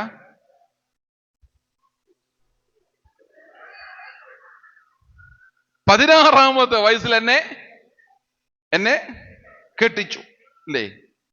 ഇന്ന് 16 ആയാലും വേണ്ട, 26 ആയാലും വേണ്ട, 36 ആയാലും വേണ്ട. ഇനി അഥവാ വല്ല ആലോചിച്ച് വന്നാലോ? ഇവിടുന്ന് മുതിർന്നവരെന്ന് പറഞ്ഞേ, നിങ്ങളുടെ കല്യാണം എങ്ങനെ നടന്നത്? ശരിയാ, വീട്ടിൽ കാർന്നോരന്മാര് പോയി പെണ്ണും ചെറുക്കനെയും കാണും, കണ്ടിട്ട് അത്യാവശ്യം നല്ല വീടുണ്ടോ, സംസ്കാരമുള്ളവരാണോ, നല്ല സംസാരമാണോ, ജീവിക്കാൻ അത്യാവശ്യം വകയുണ്ടോ, കുഴപ്പമില്ലയോ, എടാ എടി കെട്ടിക്കോണം ആണോ അല്ലയോ? പറ. ആണോ? അങ്ങനെ നമ്മുടെയൊക്കെ കല്യാണം നടന്നത്. എൻ്റെ എങ്ങനെ നടന്നത്? കാരണം കല്യാണം ഉറപ്പിനന്ന് രാവിലെ പെണ്ണെ കണ്ട ആളാ ഞാന്. അതൊരു കഥയാ, പോട്ടെ, അതിലേക്ക് വരുന്നില്ല. അപ്പോ അങ്ങനെയാണ് നമ്മുടെ കല്യാണങ്ങൾ നടന്നുകൊണ്ടിരുന്നത്. ശരിയോ? അപ്പൊ ഇന്ന് അഥവാ ഭൂരിപക്ഷം പേരും കണ്ടെത്തും. പിന്നെ ഇന്ന് പിള്ളേർക്ക് കല്യാണം വേണ്ടായല്ലോ, അല്ലേ? സഭ അഭിമുഖീകരിക്കുന്ന രണ്ട് വിഷയമാ. ഒന്ന് ഇന്നലെ ഞാൻ പറഞ്ഞ പോലെ എബ്രോഡിലേക്ക് പോകുന്ന പിള്ളേര് പൊക്കോട്ടെ, ജീവിക്കട്ടെ. രണ്ട്, 10, 30, 35 വയസ്സായ കുഞ്ഞുങ്ങൾ പല പള്ളിയിൽ നിൽക്കുക വിവാഹം കഴിക്കാതെ. ഇവിടെ ഇല്ലെന്ന് തോന്നുന്നു, കുറവാന്ന് തോന്നുന്നു. എന്റെ പള്ളിയിലൊക്കെ 8ഉം 10ഉം പിള്ളേർ നിൽക്കുക, 32 വയസ്സായ പിള്ളേർ നിൽക്കുക, കെട്ടാൻ പറ്റുന്നില്ല. പോട്ടെ. അപ്പോ ഞാൻ പറഞ്ഞു വരുന്നത്, അങ്ങനെയാണ് ഒരു കാലഘട്ടത്തിൽ നമ്മുടെ കല്യാണം നടന്നത്. പക്ഷെ ഇന്നത് മാറി, അല്ലേ? മാറിയോ ഇല്ലയോ? ഇപ്പൊ നിങ്ങൾ അങ്ങോട്ട് ആലോചിക്കുക, മോനെ മോളെ കല്യാണം വേണം. ഉടനെ പെങ്കൊച്ചുങ്ങളാണെങ്കിൽ ഡിമാൻഡ് 3-4 എന്തൊക്കെ വേണം? IELTS വേണം, OET വേണം, പിന്നെന്താ ഉള്ളത്? പിന്നെ ഒരു അമേരിക്കയിൽ പോകുന്ന സാധനം വരുന്നോ? നെറ്റ്ഫ്ലിക്സോ? എന്തോ അമേരിക്കയിൽ പോകുന്ന പേരെന്തുവാ? എൻപ്ലക്സ്. അത് തന്നെ, നെറ്റ്ഫ്ലിക്സ് അല്ല, അത് സിനിമ കാണുന്ന എൻപ്ലക്സ്, അല്ലേ? പെമ്പിള്ളാരുടെ ഡിമാൻഡ് ഇതാണ്, ഇതൊക്കെ വേണം. ശരി, ആമ്പിള്ളാരുടെ ഡിമാൻഡ് ഇപ്പൊ എന്താ അറിയാമോ? ആലോചിച്ചോ. പക്ഷെ ഞങ്ങൾക്ക് മിനിമം ഒരു 6 അല്ലെങ്കിൽ 1 വർഷം എന്ത് ചെയ്യണം? ഞങ്ങൾക്ക് സംസാരിക്കണം. എന്ത് ചെയ്യണം? ഞങ്ങൾക്ക് കുറെ കാലം എന്ത് ചെയ്യണം? സംസാരിക്കണം, പരസ്പരം മനസ്സിലാക്കിയിട്ട് അങ്ങോട്ട് നിങ്ങൾ നോക്കിക്കോ. പരസ്പരം മനസ്സിലാക്കി 6, 7, 8, 9 മാസം നടക്കുന്ന കല്യാണം എല്ലാം പൊട്ടിപ്പോവാ. നോക്കിക്കോ. കാരണം എന്താ അറിയോ? കെട്ടിക്കഴിഞ്ഞേ ഒന്നും പറയാനില്ല, കാറ്റ്. അതിനു മുമ്പ് എന്റെ ചമ്പകപ്പൂവേ, എന്റെ മരതകമേ എല്ലാം പറഞ്ഞു കെട്ടിക്കഴിഞ്ഞ് വല്ലതും ഉണ്ടോ? അതുകൊണ്ടാണ് ഈ പൂർവികരായ മനുഷ്യർ നമ്മളോട് ആലോചിക്കാതെ അവർക്ക് ബോധ്യപ്പെട്ട് ഇഷ്ടപ്പെട്ടാൽ ദൈവനാമത്തിൽ വികാരിയെ കണ്ടു, പള്ളിയിൽ ചെന്നു, പ്രാർത്ഥിക്കുന്നു, അവരാലോചിക്കുന്നു, തീരുമാനിക്കുന്നു, കെട്ടിക്കുന്നു. അതുകൊണ്ട് ആദ്യ സ്നേഹം ഒരു പരിധിവരെ ഇന്നും ഉണ്ടെന്നാണ് എൻ്റെ വിശ്വാസം. ഞാൻ തെളിയിക്കാം, വരട്ടെ, നോക്കട്ടെ. ആദ്യ സ്നേഹം ഇന്നും ഉണ്ടെന്നാണ് ഒരു പരിധിവരെ എൻ്റെ വിശ്വാസം. അതുകൊണ്ട് പ്രിയപ്പെട്ട കുഞ്ഞുങ്ങളെ, കെട്ടാൻ പോകുന്ന കുഞ്ഞുങ്ങളെ നിങ്ങൾ കണ്ടെത്തണ്ട. നിങ്ങൾ കണ്ടെത്തിയാൽ ആ ചുമട് നിങ്ങൾ തന്നെ ചുമക്കട്ടെ വരും. നമ്മൾ വീട്ടുകാർ കൂടി ആലോചിച്ച് പ്രാർത്ഥിച്ച് ദൈവബോധത്തോടെ നല്ല ബന്ധങ്ങളിലേക്ക് പ്രവേശിക്കുവാൻ നമ്മുടെ കുഞ്ഞുങ്ങൾക്ക് വഴിയൊരുക്കണം. നമ്മളും കാരണക്കാരാവണം, നമ്മുടെ കുഞ്ഞുങ്ങൾ അതിന് ശ്രമിക്കുകയും ചെയ്യണം എന്നുള്ള കാര്യം സ്നേഹത്തോട് പറഞ്ഞു എന്ന് മാത്രമേ ഉള്ളൂ. അപ്പോൾ ഇങ്ങനെയാണ് ഈ അമ്മച്ചി പറഞ്ഞു, 16ാമത്തെ വയസ്സിൽ എന്നെ കെട്ടിച്ചു. 2, അമ്മച്ചി പറഞ്ഞു, അപ്പച്ചൻ പാടത്തും പറമ്പതിലും ജോലി ചെയ്യും. ആര്? ഉറക്കെ പറഞ്ഞേ, എനിക്ക് ചെവിക്കിച്ച വാല ഉറക്കെ പറ. അപ്പച്ചൻ പാടത്തും പറമ്പത്തും ജോലി ചെയ്യും. ആര്? അപ്പച്ചൻ. അമ്മച്ചി എന്താ ഭർത്താവിനെ വിളിച്ചത്? അപ്പച്ചാന്ന്, അല്ലേ? അപ്പൻ അധികം അച്ഛനാണ് ആര്? അപ്പച്ചൻ. അപ്പൻ അധികം അച്ഛനാണ് അപ്പച്ചൻ, അല്ലേ? അതൊരു സംരക്ഷണ സ്നേഹമാണ്, അതൊരു കരുതലിന്റെ സ്നേഹമാണ്. നിങ്ങളൊക്കെ വിളിച്ചു നിൽക്കാറ്. എൻ്റെ അമ്മച്ചിയൊക്കെ ഭർത്താവിനെ വിളിച്ചത് അപ്പച്ചൻ, അല്ലേ? ഇവിടെ മുതിർന്നവരൊക്കെ നമ്മുടെ അമ്മമാരെ, നമ്മുടെ അപ്പച്ചന്മാരെ വിളിച്ച്, ഭർത്താക്കന്മാരെ വിളിച്ചത് എന്താണ്? അപ്പച്ച എന്നാ വിളിച്ചത്. അത് കരുതലാണ്, സംരക്ഷണമാണ്, ഒരു ഉറപ്പിന്റെ വിളിയാണ് അപ്പച്ച എന്നുള്ളത്. ഏതായാലും കർത്താവ് കരുണ ചെയ്ത് അപ്പച്ചൻ ലോപിച്ച് അച്ചായനായി, അച്ചായൻ ലോപിച്ച് ഇച്ചായനായി, ഇച്ചായൻ മാറി ചാച്ചനായി, ചാച്ചൻ മാറി ചാച്ചുവായി, ചാച്ചു മാറി പപ്പയായി, പപ്പ മാറി ഡാഡിയായി, ഡാഡി മാറി ബാബുച്ചാനായി, ബാബുച്ചാൻ മാറി ബാബുവായി, ബാബു മാറി ബാ ആയി, ബാ മാറി പറ. ഇതല്ലേ ഇന്നത്തെ ജീവിതം? പറ. 8 നോമ്പിന് ഞാൻ ഇവിടെ വിദേശത്തായിരുന്നു, അബുദാബി പള്ളിയിലായിരുന്നു. എൻ്റെ കുടുംബത്തിലൊരു വിവാഹം ഉണ്ടായിരുന്നു. അപ്പൊ എനിക്കതിന് കൂടാൻ പറ്റിയില്ല. അപ്പൊ ഞാൻ 8 നോമ്പ് കഴിഞ്ഞ് വന്നിട്ട് ഇന്ന് ഇവരെ കണ്ട് ഒരു കൺഗ്രാറ്റ്സ് പറയാമെന്ന് വിചാരിച്ച് ഞാൻ അവർ വീട്ടിൽ ചെന്നു. വർത്താനമൊക്കെ പറഞ്ഞു. അപ്പോ അവന് വളരെ സ്നേഹത്തോടെ വർത്താനം പറഞ്ഞിട്ട് അവൻ പറഞ്ഞു, മഞ്ജു മഞ്ജു നീ അച്ഛന് കോഫി ഇടാം. മഞ്ജു ദ്രുതഗതിയിൽ കോഫിയുടെ അകത്തേക്ക് പോയി. അകത്തേക്ക് പോയ മഞ്ജു ഫ്ലൈറ്റ് പോലെ തിരികെ വന്നു. ഒരു വിളി, രഞ്ജു. ഇവൻ ചാടി എഴുന്നേറ്റു. ഞാൻ കയ്യെ കയറി പിടിച്ചു. ഇവള് നിന്റെ അമ്മയാണ് ഓടാൻ ചോദിച്ചു ഞാൻ. കാരണം എന്താ അവൾ വിളിച്ചത്? അപ്പൊ ഈ പൊട്ടച്ചെറുക്കൻ പറയാ, എന്താ ഈ പൊട്ടച്ചെറുക്കൻ, ഈ ആമ്പിള്ളാരെന്ന് പറയുന്നത് ഭൂരിപക്ഷം പൊട്ടന്മാരാ. ഞാൻ ഉൾപ്പെടെ പറയുന്നേ. ഈ പൊട്ടച്ചെറുക്കൻ പറഞ്ഞ കാര്യം എന്താ അറിയാമോ? അച്ഛോ, കല്യാണത്തിന് മുമ്പ് ഞങ്ങൾ തമ്മിലുള്ള ഏക എഗ്രിമെന്റ് ആണ് പരസ്പരം എന്ത് വിളിക്കണം? പേര് വിളിക്കണം. പരസ്പരം പേര് വിളിക്കണം. ഇവിടെ ഈ അമ്മച്ചി വിളിക്കുക അപ്പച്ചോ. ഇവിടെ നിങ്ങൾ അച്ചായോ എന്തെങ്കിലും വിളിക്കും. അച്ചായോന്നോ അച്ചാച്ചോന്നോ ചാച്ചോ എന്നൊക്കെ വിളിച്ചോ. ആ ഒരു മാന്യത പോലും ഇല്ലാതെ എന്താ പറഞ്ഞത്? അവനേക്കാൾ 6 വയസ്സ് ഇളയതാ പെങ്കൊച്ച്. അവള് പറയുന്നു നമ്മൾ തമ്മിലുള്ള ഒറ്റ എഗ്രിമെന്റ് ഉള്ള ഈ ബന്ധത്തിൽ എന്താണ്? അങ്ങോട്ടും ഇങ്ങോട്ടും എടാ പോടാ വിളി ഇല്ല. പിന്നെന്താണ്? പേര് വിളിക്കണം അല്ലെ? ഒരു സംരക്ഷണ സ്നേഹത്തിന്റെ കരുതൽ സ്നേഹത്തിൽ നിന്ന് നമ്മുടെ ബന്ധങ്ങളുടെ അവസ്ഥയിലേക്ക് പോയ പോക്കം നോക്കിക്കേ. അത്യാവശ്യം ഈ കൗൺസിലിംഗ് ഒക്കെ ഉള്ളതുകൊണ്ടേ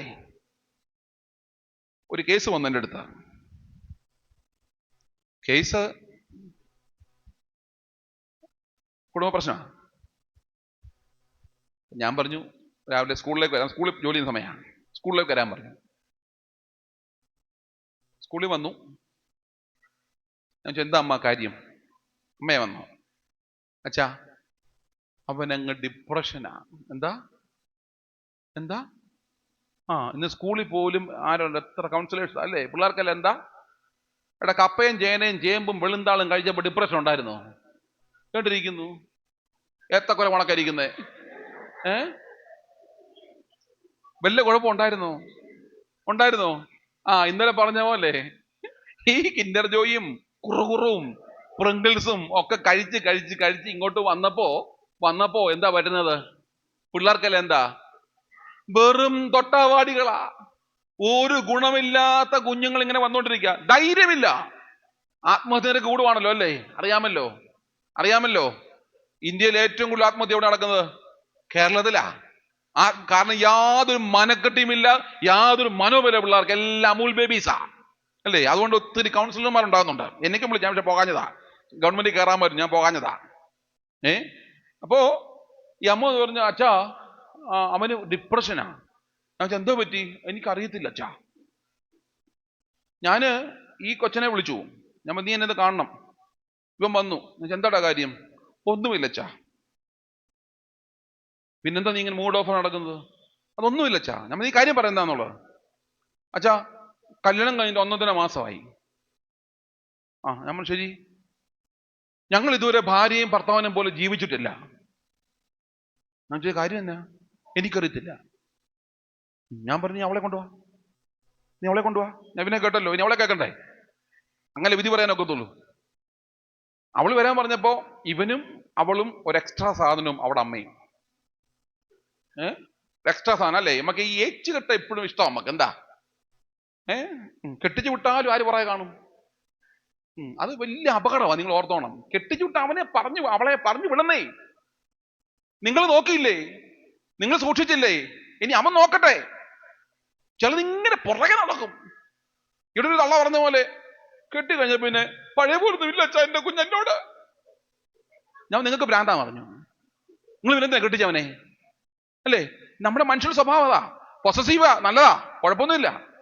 പക്ഷേ നിങ്ങളെപ്പോലെ അവനാകാൻ, ആ തലമുറ ജനിപ്പിക്കുവാൻ, അവന് നല്ല ബന്ധങ്ങൾ ഉണ്ടാകാൻ വേണ്ട, അവന് ജീവിക്കണ്ടേ? ഈ ഒരു ബോധം നമുക്കുണ്ടാവും, ഈ വെളിച്ചം നമുക്കുണ്ടാവേണ്ടത്. അപ്പൊ എക്സ്ട്രാ സാധനം കൂടെ ഉണ്ട്. ഞാൻ പറഞ്ഞു കൊച്ചേ നീ കയറി വാ. അമ്മയും കയറി വന്നു.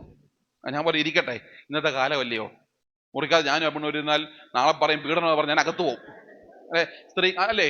നിങ്ങൾ ചിരിച്ചെന്താ? പുരുഷന്മാർ നിങ്ങൾ ചിരിക്കരുത്. കാരണം എന്താ അറിയാമോ? ഞാൻ ചോദിക്കട്ടെ, ഇന്ന് റോഡിൽ നടക്കുന്ന പട്ടിയെ കൊന്നാൽ കേസ് ആർക്കാ? നമുക്കാ. ആണോ? കാട്ടിലെ ആനയോ കാട്ടുപോത്തിനെയോ പന്നിയെ കൊന്നാൽ കേസ് ആർക്കാ? നമുക്കാ. സ്ത്രീകളെ ഇങ്ങനെ നോക്കിയാ കേസാ, ആണോ? നോക്കിയാൽ കേസാ. നമുക്ക് എന്താ ഉള്ളത്? പറ. ഞാൻ ഇവിടെ ചെന്നിട്ട് ഒരു സംഘടന ആരംഭിക്കാൻ പോകും പുരുഷന്മാർക്ക് വേണ്ടി. ആ, തുടങ്ങാനിരിക്കുക, എന്നെ മനസ്സിലിരിക്കുക. കാട്ടിലെ മൃഗത്തിനുണ്ട്, നാട്ടിലെ പട്ടിക്കുണ്ട്, വീട്ടിലെ സ്ത്രീക്കുണ്ട് എന്ത് സംരക്ഷണം, അല്ലേ? നിയമം വെറുതെ പറഞ്ഞാൽ മതി, അച്ഛൻ ആ വകുപ്പ് അത് പറഞ്ഞാൽ തീർന്നു. പിന്നെ അറസ്റ്റാ, പിന്നെ ചോദ്യം ചെയ്യുമ്പോൾ കോടതി അനുവദിക്കുന്നില്ല, അറസ്റ്റ് ചെയ്തോ എന്നാ പറഞ്ഞേക്കുന്നത്. ഈ പുരുഷന്മാരെ നമുക്ക് എന്താ ഉള്ളത് പ്രിയപ്പെട്ടവരെ? നമുക്കൊന്നുമില്ല. നിങ്ങൾ വിഷമിക്കണ്ട, ഞാൻ ഒരു സംഘടന ഫോം ചെയ്തിരിക്കുക. പോട്ടെ, നിങ്ങളാരും അനുഭവകർ ഫോം ചെയ്യരുതേ. പോട്ടെ, ഞാൻ പറഞ്ഞതേ ഉള്ളൂ. അപ്പൊ ഈ പെങ്കൊച്ച് അകത്തേക്ക് വന്നു, കൂടെ അമ്മയും വന്നു. ഞാൻ വർത്തമാനമൊക്കെ പെട്ട് പരിചയപ്പെട്ട കാര്യങ്ങളൊക്കെ സംസാരിച്ച് ഞാൻ ചോദിച്ചു, മോളെ അവൻ അങ്ങ് ഭയങ്കര ഡിപ്രഷനാണല്ലോ, 1 മാസമായുള്ളൂ കല്യാണം കഴിഞ്ഞിട്ട്, എന്താടാ കാര്യം, എന്തു പറ്റി? അതച്ഛാ. ആരാ പറയുന്നേ? ഞാൻ പറഞ്ഞു shut up, you get out. ഇറങ്ങാൻ പറഞ്ഞു. ഞാൻ വിളിക്കാം, നീ പറ കാര്യം എന്താ? അത് എനിക്കിപ്പോ ഒരു കുഞ്ഞിനെ പ്രസവിക്കാൻ പറ്റത്തില്ല. ഞാൻ അമ്മാന്തിച്ചു പോയി. ദൈവമേ, ഈ കൊച്ചെന്ത് പറയുന്നേ? ആ സമയമൊക്കെ ഞാൻ എൻ്റെ ഭാര്യയും കൊണ്ട് ട്രീറ്റ്മെന്റ് വന്ന സമയമാണ്. നമ്മുടെ മനസ്സിൽ ആവലാതിയാ, നമ്മുടെ മനസ്സിൽ തീയാ. ഒരു പെണ്ണ് 25-26 വയസ്സ് പ്രായമുള്ള ഒരു പെങ്കൊച്ച് ഒരു അപകർഷതാബോധമില്ലാതെ എന്റെ മുഖത്ത് നോക്കി പറയാ, അച്ഛ എനിക്ക് അങ്ങോട്ട് പ്രസവിക്കാൻ പറ്റത്തില്ലെന്ന്. ഞാൻ ചോദിച്ചു, ഈ മെഡിക്കലി ഫിറ്റ് അല്ലേ, എന്തെങ്കിലും പ്രശ്നമുണ്ടോ? എല്ലാം ഫിറ്റാ, പ്രശ്നമൊന്നുമില്ല. പക്ഷെ എനിക്ക് മോഡലിങ്ങിന് പോണം. എന്താ? എനിക്ക് മോഡലിങ്ങിന് പോണം. അതുകൊണ്ട് എനിക്കൊരു കുഞ്ഞിനെ പ്രസവിച്ചാൽ എനിക്കത് പറ്റത്തില്ല. വിവാഹ കൂദാശയുടെ കുടുംബജീവിതത്തിലേക്ക് പ്രവേശിച്ചാൽ ഒരു പുരുഷന്റെ ആത്യന്തികമായ ആഗ്രഹമാണ് അപ്പനാകുക എന്നുള്ളത്. ഒരു സ്ത്രീയുടെ ആത്യന്തിക ആഗ്രഹമാണ് അമ്മയാകുക എന്നുള്ളത്. ഒരു സ്ത്രീയുടെ ജീവിതത്തിലെ പരമോന്നതമായ സൗഭാഗ്യം എന്താണെന്ന് ചോദിച്ചാൽ എന്താണ്? ജനിപ്പിച്ച മക്കൾ അമ്മ എന്ന് വിളിക്കുന്നതാണ്. പറ, ആണോ? കാലം മാറിയ മാറ്റം നോക്കിക്കോണം. ഒരു സ്ത്രീ പങ്കുവച്ച് പറയുകയാണ്, എനിക്ക് പ്രസവിക്കാൻ പറ്റില്ല. ഡിവോഴ്സായി. അവൻ, ഈ ചെറുക്കൻ 2 വർഷത്തോളം അവിടെ കൂടെ സഹിച്ച് താമസിച്ചു. പക്ഷേ അവന് യാതൊരു പരിഗണനയും ഈ പെങ്കൊച്ചു കൊടുത്തില്ല. ഡിവോഴ്സായി. പോട്ടെ, ഞാൻ പറഞ്ഞു വരുന്നത് അവിടെയാണ്. ഈ അമ്മച്ചി വിളിക്കുന്നത് തന്റെ ഭർത്താവിനെ അപ്പച്ച. 3, അമ്മച്ചി പറഞ്ഞു, സന്ധ്യയാകുമ്പോ അപ്പച്ചൻ പാടത്തുനിന്നോ പറമ്പത്തുനിന്നോ കയറി വരും. ഞാൻ കട്ടൻ കാപ്പി അനത്തി കൊടുക്കും. കട്ടൻ കാപ്പി കുടിക്കുന്ന സമയത്ത് ചൂടുവെള്ളത്തിൽ അനത്തി അപ്പച്ചൻ കുളിക്കാൻ വെക്കും. അപ്പച്ചൻ കുളിക്കും. ഞങ്ങൾ പ്രാർത്ഥനയൊക്കെ നടത്തും. ഒരു 8:30 അലാം അടിക്കും. എടിയോ അത്താഴം വിളമ്പ്. എന്താ അത്താഴം? മഹാത്മാഗാന്ധി മനോഹരമായി പറഞ്ഞൊരു കൊട്ടേഷൻ ഉണ്ട്. ആദ്യത്തെ വിദ്യാലയം വീടാണ്, ആദ്യത്തെ അധ്യാപിക അമ്മയാണ്. അറിയാമല്ലോ അല്ല? ആദ്യത്തെ വിദ്യാലയം വീടാണ്, ആദ്യത്തെ അധ്യാപിക അമ്മയാണ്. അത്താഴം വിളമ്പാനായിട്ട് ഇരിക്കുമ്പോ ഈ മക്കൾ കാണുകെ അമ്മച്ചി ആഹാരം വിളമ്പും. ആർക്കാ കൂടുതൽ ആഹാരം വിളമ്പുന്നത്? എന്താ കാര്യം എന്താ? ഈ മക്കൾക്ക് അമ്മച്ചി പഠിപ്പിക്കുന്ന പാഠം എന്താണെന്നറിയാമോ? ഈ അപ്പന് ആരോഗ്യമുണ്ടെങ്കിൽ മാത്രമേ മക്കളെ നാളെ നമുക്ക് ജീവിക്കാൻ കഴിയുകയുള്ളൂ എന്നുള്ളത് കൊണ്ട് അപ്പച്ചൻ ഏറ്റവും കൂടുതൽ ആഹാരം വിളമ്പും. മക്കളത് സംസാരമല്ലാതെ അമ്മ കാണിക്കുന്ന പ്രവൃത്തിയിലൂടെ മനസ്സിലാക്കും അപ്പച്ചനെ അമ്മ കരുതുന്നത്. മനസ്സിലായോ? അപ്പച്ചന്റെ ആരോഗ്യം. പ്രിയപ്പെട്ട പുരുഷന്മാരെ, ഇന്ന് ഏറ്റവും കൂടുതൽ വീട്ടിൽ ആഹാരം കഴിക്കുന്ന ആരാ? ഷുഗറാ, പ്രഷറാ, കുക്കറാ, കൊളസ്ട്രോളാ, ഒരു മുറി ചപ്പാത്തി, മരമുറി കുക്കുംബറും. ഞാൻ പറഞ്ഞല്ലോ, ഈ കൈക്ക് വേദനയെ ബന്ധപ്പെട്ട് ഞാന് വെല്ലൂരി ചെന്നപ്പോ എല്ലാം കഴിഞ്ഞ് ഡോക്ടർ പറഞ്ഞു, ഡയറ്റീഷ്യനെ കണ്ടിട്ടേ പോകാവുള്ളൂ. നമ്മൾ ചെന്നു. ഡയറ്റീഷ്യൻ പറഞ്ഞു, ഫാദറെ നാളെ മുതൽ വൈകിട്ട് ഒരു ചപ്പാത്തി, ഒരു കുക്കുംബർ, ഒരു ക്യാരറ്റ്. നിങ്ങൾ പറ, ഇപ്പം ഞാൻ വണ്ണം കുറഞ്ഞതാ, ഇപ്പം എന്നാൽ 116 കിലോ ഉണ്ട്. ഈ 116 കിലോ ഭാരമുള്ള എനിക്ക് ഒരു ചപ്പാത്തിയും ഒരു കുക്കുംബറും ഒരു ക്യാരറ്റും എന്താകാനാ? ഞാൻ അന്ന് മുതൽ എന്നും പ്രാർത്ഥിക്കും, കർത്താവേ എല്ലാ ദിവസവും കൺവെൻഷൻ കാണണേ, കൺവെൻഷൻ കാണണേ. കാരണം എന്താ? പുറത്ത് പോയി വല്ലതും കഴിക്കാമല്ലോ അല്ലേ? മക്കൾ കാണുക അമ്മച്ചി പഠിപ്പിച്ച പാഠമാണ്. ഈ അപ്പൻ ആരോഗ്യമുണ്ടെങ്കിൽ നാളെ മക്കളെ നമുക്ക് ജീവിക്കാൻ പറ്റും. ഇന്നിപ്പോ ഒരുമിച്ച് കഴിക്കുന്ന കുടുംബം എത്ര ഉണ്ടെന്ന് എനിക്കറിയത്തില്ല. ഒരുമിച്ച് ഭക്ഷിക്കുന്ന കുടുംബം എത്ര ഉണ്ടെന്ന് എനിക്കറിയത്തില്ല. എനിക്ക് പറ്റാത്ത കുറ്റബോധം എനിക്കുണ്ട്. കാരണം ഞാൻ കൺവെൻഷനും പോയി ഓഫീസും ജോലി കഴിഞ്ഞ് വരുമ്പോൾ 10, 10:30, 11 മണിയാകാതെ വീട്ടിൽ കയറാൻ പറ്റത്തില്ല. എനിക്ക് വിഷമമുണ്ട്. എനിക്ക് എൻ്റെ അപ്പൻ്റെയും അമ്മയുടെയും എൻ്റെ ഭാര്യയുടെയും കുഞ്ഞിൻ്റെയും കൂടി ഒരു ആഹാരം കഴിക്കണമെന്ന് എനിക്ക് വലിയ ആഗ്രഹമാണ്. പക്ഷെ ഇതിനൊക്കെ അവസരം ഉണ്ടായിട്ടും കഴിക്കാതിരിക്കുന്ന മനുഷ്യരെ നിങ്ങൾക്ക് നഷ്ടം അല്ലേ? ഇന്ന് മുതലെങ്കിലും ശ്രമിക്കണം പ്രിയപ്പെട്ടവരെ. ഭാര്യയും ഭർത്താവും മക്കളുണ്ട്, അവരെയും കൂടെ ഇരുന്ന് ഒന്ന് ആഹാരം കഴിക്കുന്നോർത്തെ എന്ത് രസമായിരിക്കും അല്ലേ? വിഷമം തോന്നില്ലേ? നഷ്ടപ്പെടുത്തിയെങ്കിൽ അത് വീണ്ടെടുക്കാൻ പറ്റും അല്ലേ? ഞാൻ ചോദിക്കട്ടെ, മോന്റെ പേര് ഏബൽ, ജോയലിന് എത്ര ദിവസമായി പപ്പയുടെ ഉമ്മ വന്നിട്ട്? പപ്പ ഉമ്മ ആരാ? മോടെ പേരെന്തുവാടാ? ജുവലിന് എത്ര ദിവസമായി മമ്മിയുടെ ഉമ്മ വന്നിട്ട്? ഉമ്മ ആരാ? ഇത് കേട്ടോ? ഞാൻ ഇന്ന് രാവിലെ അച്ഛൻ്റെ മോളോട് പറഞ്ഞു, അച്ഛൻ്റെ മോള് പോകാനായിട്ട് ഇറങ്ങുക, സ്കൂളിൽ പോകാനായിട്ട്. അവൻ അമ്മോനെ അപ്പയ്ക്ക് ഉമ്മ കൊടുത്തിട്ട് പോ, കൊച്ചമ്മയ്ക്ക് ഉമ്മ കൊടുത്തിട്ട് പോ. ഇല്ലേടാ? അതെന്താണെന്നറിയാമോ? നമ്മളൊക്കെ എപ്പോഴും ഉമ്മ കൊടുക്കുന്ന അറിയാമോ? ഞാൻ പറയുന്നത് ഇങ്ങനെയാണ്, ആരെങ്കിലും മരിച്ചെങ്കിൽ ശവസംസ്കാര ശുശ്രൂഷ ഞാൻ നടന്ന പള്ളിയിൽ, നിങ്ങൾ ലൈവൊക്കെ നോക്കിയാൽ കാണാം, ഞാൻ വികാരിയായിരിക്കുന്ന പള്ളിയിൽ ഭവനത്തിൽ വെച്ചുള്ള ശുശ്രൂഷ 3-ാം ക്രമം അവസാനിക്കുന്നു. ഇനിയും ഏറെ പ്രിയപ്പെട്ടവർക്ക് എന്തു കൊടുക്കാം? എന്തോ ചുംബനമാ? അന്ത്യചുംബനം. അന്ത്യചുംബനം പറഞ്ഞിട്ട് കറങ്ങിപ്പോക്കൂ. ഒരാരും ക്രിസ്ത്യാനിയല്ല. അന്ത്യചുംബനമില്ല കേട്ടോ. ഉണ്ടോ? ക്രൈസ്തവൻ അന്ത്യചുംബനം ഉണ്ടോ? ഇല്ല. നമ്മൾ വീണ്ടും കാണാൻ വേണ്ടി ഒരുക്കപ്പെടുക അല്ലേ? വീണ്ടും കാണാം, സ്നേഹചുംബനമാ അല്ലേ? ഇത് പറഞ്ഞു കഴിയുമ്പോഴേക്കും വലിയ ഭവനത്തിലേക്ക്, ദേവാലയത്തിലേക്ക് ഭൗതിക ശരീരം സംസ്കരിക്കുവാനായിട്ട് കൊണ്ടുപോവുകയാണ്. ഇപ്പോൾ ബന്ധുമിത്രാദികൾക്ക്, ഏറ്റവും അടുത്ത ബന്ധുമിത്രാദികൾക്ക് സ്നേഹചുംബനം കൊടുക്കാം എന്ന് പറയുമ്പോൾ വലിയൊരു ക്യൂ അങ്ങോട്ട് നിൽക്കും. അപ്പൊ ഞാൻ വികാരിയായിരിക്കുന്ന പള്ളി ചെയ്യുന്ന കാര്യം ഇതാണ്. ഞാൻ മൈക്കെ കൊട്ടും, ശ്രദ്ധിക്കൂ. ഈ മരിച്ച ആൾ ജീവനോടിരിക്കുമ്പോ ഒരു ഉമ്മയെങ്കിലും കൊടുത്തവർ നിന്നാ മതി, ബാക്കി മാറാൻ പറയും.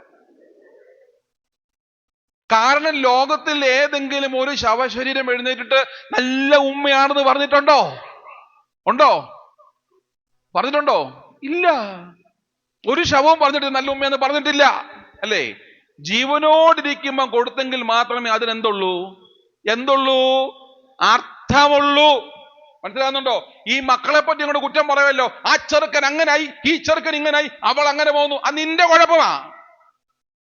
ഈ ചെറുക്കന്റെ പെണ്ണിന്റെ കുഴപ്പമല്ല, വളർത്തുദോഷം എന്ന് പറയും. എന്താ നമ്മുടെ ആഗ്രഹം? എന്താ? മത്തൻ നട്ടിട്ട് ഉറക്കപ്പറ കുമ്പളം കായ്ക്കണമെന്നാ. മത്തൻ നട്ടാൽ മത്തനേ കായ്ക്കൂ.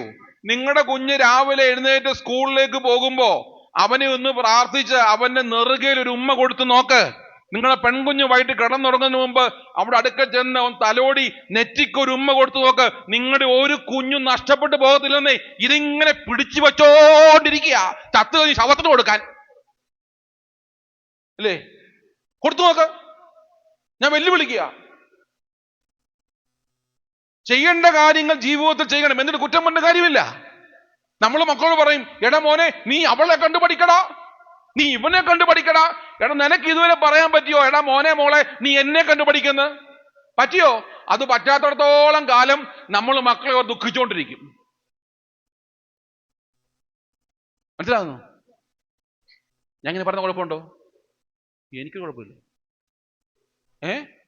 ചെയ്യേണ്ട കാര്യങ്ങൾ ചെയ്യണം. ഞാൻ ഈ സ്റ്റുഡന്റ് മിനിസ്ട്രി ഉണ്ടായിരുന്ന സമയത്ത് ഈ അടുത്ത കാലത്ത് പരിശുദ്ധ ബാവാതിരുമേന്റെ ബർത്ത്ഡേ ആയിരുന്നു. അന്ന് തിരുവഞ്ചൂര് ജൂനിയർ ഹോമില് കുഞ്ഞുങ്ങൾക്ക് ആഹാരത്തിന്റെ കാര്യം ക്രമീകരിക്കാൻ വേണ്ടി ഞാൻ അവിടെ ജയിലറെ കാണാൻ പോയി. ജൂനിയർ ഹോം എന്ന് അറിയാമല്ലോ അല്ലേ? 18 വയസ്സിൽ താഴെ മാത്രം കുറ്റകൃത്യം ചെയ്യുന്ന കുഞ്ഞുങ്ങളുടെ കൗൺസിലിംഗ് സെന്ററാണ് ജൂനിയർ ഹോം. ഞാൻ ജയിലറെ കണ്ട കാര്യങ്ങളൊക്കെ സംസാരിച്ച് തിരിച്ചു വരുമ്പോ സുന്ദരനായ ഒരു കുഞ്ഞ്, മാവേലിക്കരക്കാരനാ, മർത്തോമ സഭയിലെയാ, സുന്ദരനൊരു കുഞ്ഞാണ്. അവനിങ്ങനെ പരാതി ഇരിക്കുകയാണ്. ഞാൻ അവനെ കണ്ട് മോനെ എന്ന് പറഞ്ഞ് ഞാൻ കയറിപ്പോയി. തിരിച്ചു വരുമ്പോഴാണ് കുഞ്ഞോട്ട് ഇരിപ്പുണ്ട്. അവനെ കണ്ട് ചാടി എഴുന്നേറ്റു. എന്ത് ചോദിച്ചു? അച്ഛൻ ക്ലാസ് എടുക്കാൻ വന്നതാണോ? ഞാൻ പറഞ്ഞു അല്ല മോനെ, വേറെ ആവശ്യം വേണ്ടി വന്നതാണ്. എങ്കിലും അവന്റെ സൗന്ദര്യവും ആ കുഞ്ഞിനെ കണ്ട് എനിക്ക് വിഷമം തോന്നി. ഞാൻ അവന്റെ തോളെ ഇങ്ങനെ കൈയിട്ടു. കയറ്റി ചോദിച്ചു, മക്കളെ എന്തുകൊണ്ട് പേര്? എൻ്റെ പേര് പറഞ്ഞു. വീട് എവിടാ? ഇന്നടത്താ വീടാ. പക്ഷെ എനിക്ക് ചോദിക്കണമുണ്ട് മോൻ എന്തോ പറ്റിയതാടാന്ന് ചോദിക്കണം. പക്ഷെ ചോദിച്ചാലും മാനസികമായി അവന് പ്രയാസമുണ്ടാകും എന്തുകൊണ്ട് ഞാൻ ചോദിച്ചില്ല. എന്നിട്ട് ഞാൻ ചോദിച്ചു, മോനെ ദൈവം എല്ലാം നടത്തിക്കോളും. കൊച്ചെടുത്ത് പോയി പറഞ്ഞു, ഓ ദൈവം എൻ്റെ പ്രാർത്ഥന കേൾക്കത്തില്ല അച്ഛാ. ഞാൻ ചോദാൻ തടഞ്ഞി അങ്ങനെ പറഞ്ഞേ, ഞാൻ എൻ്റെ അപ്പയെ കൊന്നതാ. കാര്യം എന്താ അറിയാം? എല്ലാ ദിവസവും മദ്യപിച്ചു വരുന്ന അപ്പൻ അവനുള്ളത്. മദ്യപിച്ചു വന്നിട്ട് ഇയാൾ ചെയ്യുന്ന പണി ഈ അമ്മയെടുത്തങ്ങ് അടിക്കുക.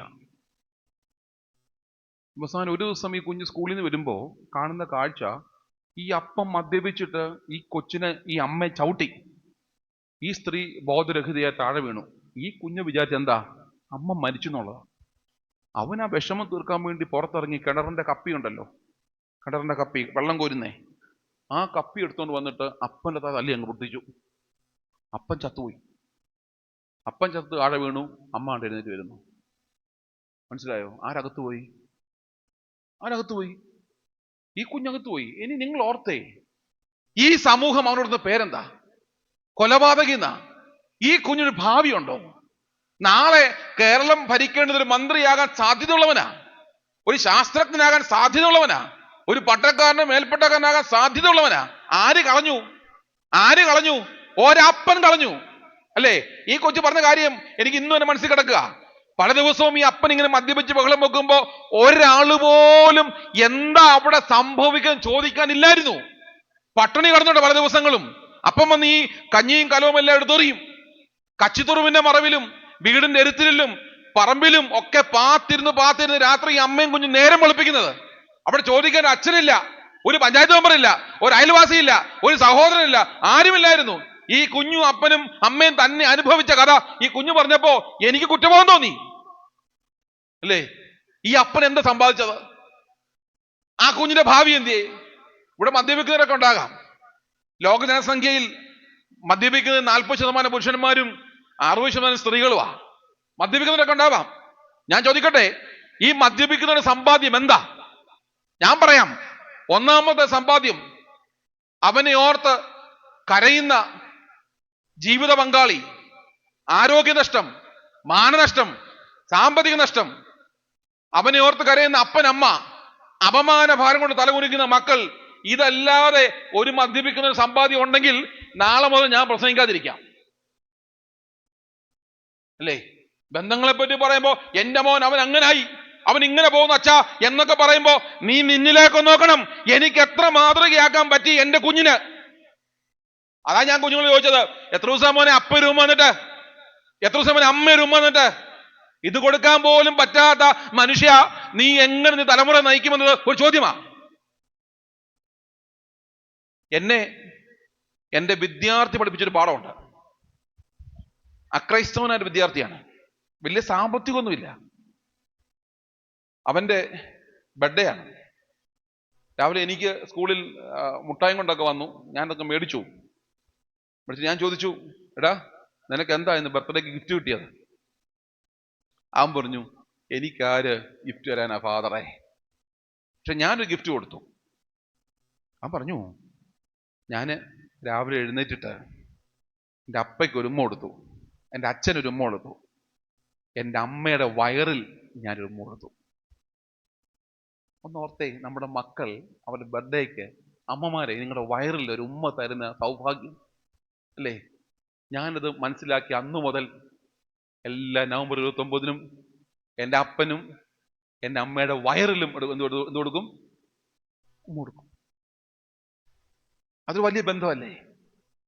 ഒത്തിരി പഠിക്കണ്ട പ്രിയപ്പെട്ടവരെ, ഒത്തിരി പണം നമുക്ക് വേണ്ട, ഒത്തിരി പ്രതാപവും സ്ഥാനവും മാനവും വേണ്ട. നാം പാലിക്കേണ്ടുന്ന ചെറിയ ചെറിയ കാര്യങ്ങൾ മാത്രം ജീവിതത്തിൽ ഒന്ന് പാലിച്ചാൽ നമ്മൾ രക്ഷപ്പെടും. ഓട്ടെ, ഞാൻ പറഞ്ഞു, അമ്മച്ചി പഠിപ്പിച്ച പാഠം ഇതാ: ഈ അപ്പൻ ആരോഗ്യമുണ്ടെങ്കിൽ നാളെ മക്കളെ നമുക്ക് ജീവിക്കാൻ പറ്റുകയുള്ളൂ. 2, അമ്മച്ചിയുടെ കാലത്തിൽ ചോറ് കാണില്ലായിരിക്കും. എല്ലാം മക്കൾക്കും അപ്പനും കൊടുത്തു കഴിയുമ്പോൾ അല്ലേ, കാണില്ലായിരിക്കും. മക്കളൊക്കെ വെട്ടി വിഴുങ്ങും. പക്ഷേ ഈ അപ്പച്ചന്റെ പാത്രത്തിൽ ഒരു പിടി ചോറ് അധികം കാണും. ഇതാർക്ക് വേണ്ടിയാ? ഉറക്കെ പറഞ്ഞേ. ഈ മക്കൾ കാണുക ഈ അപ്പച്ചന്റെ പാത്രത്തിൽ അമ്മച്ചിയുടെ കലം കാലിയായിരിക്കും, ഒരു തുള്ളി ചോറ് കാണില്ല. പക്ഷെ അപ്പച്ചന്റെ പാത്രത്തിൽ ഒരു പിടി ചോറ് ഈ അപ്പച്ചൻ അധികം വെച്ചിരിക്കും. അത് ആർക്ക് വേണ്ടിയാണ്? മക്കൾ കാണുക അത് അമ്മച്ചിക്ക് വേണ്ടിയാണ്. സമ്മതിച്ചല്ലോ?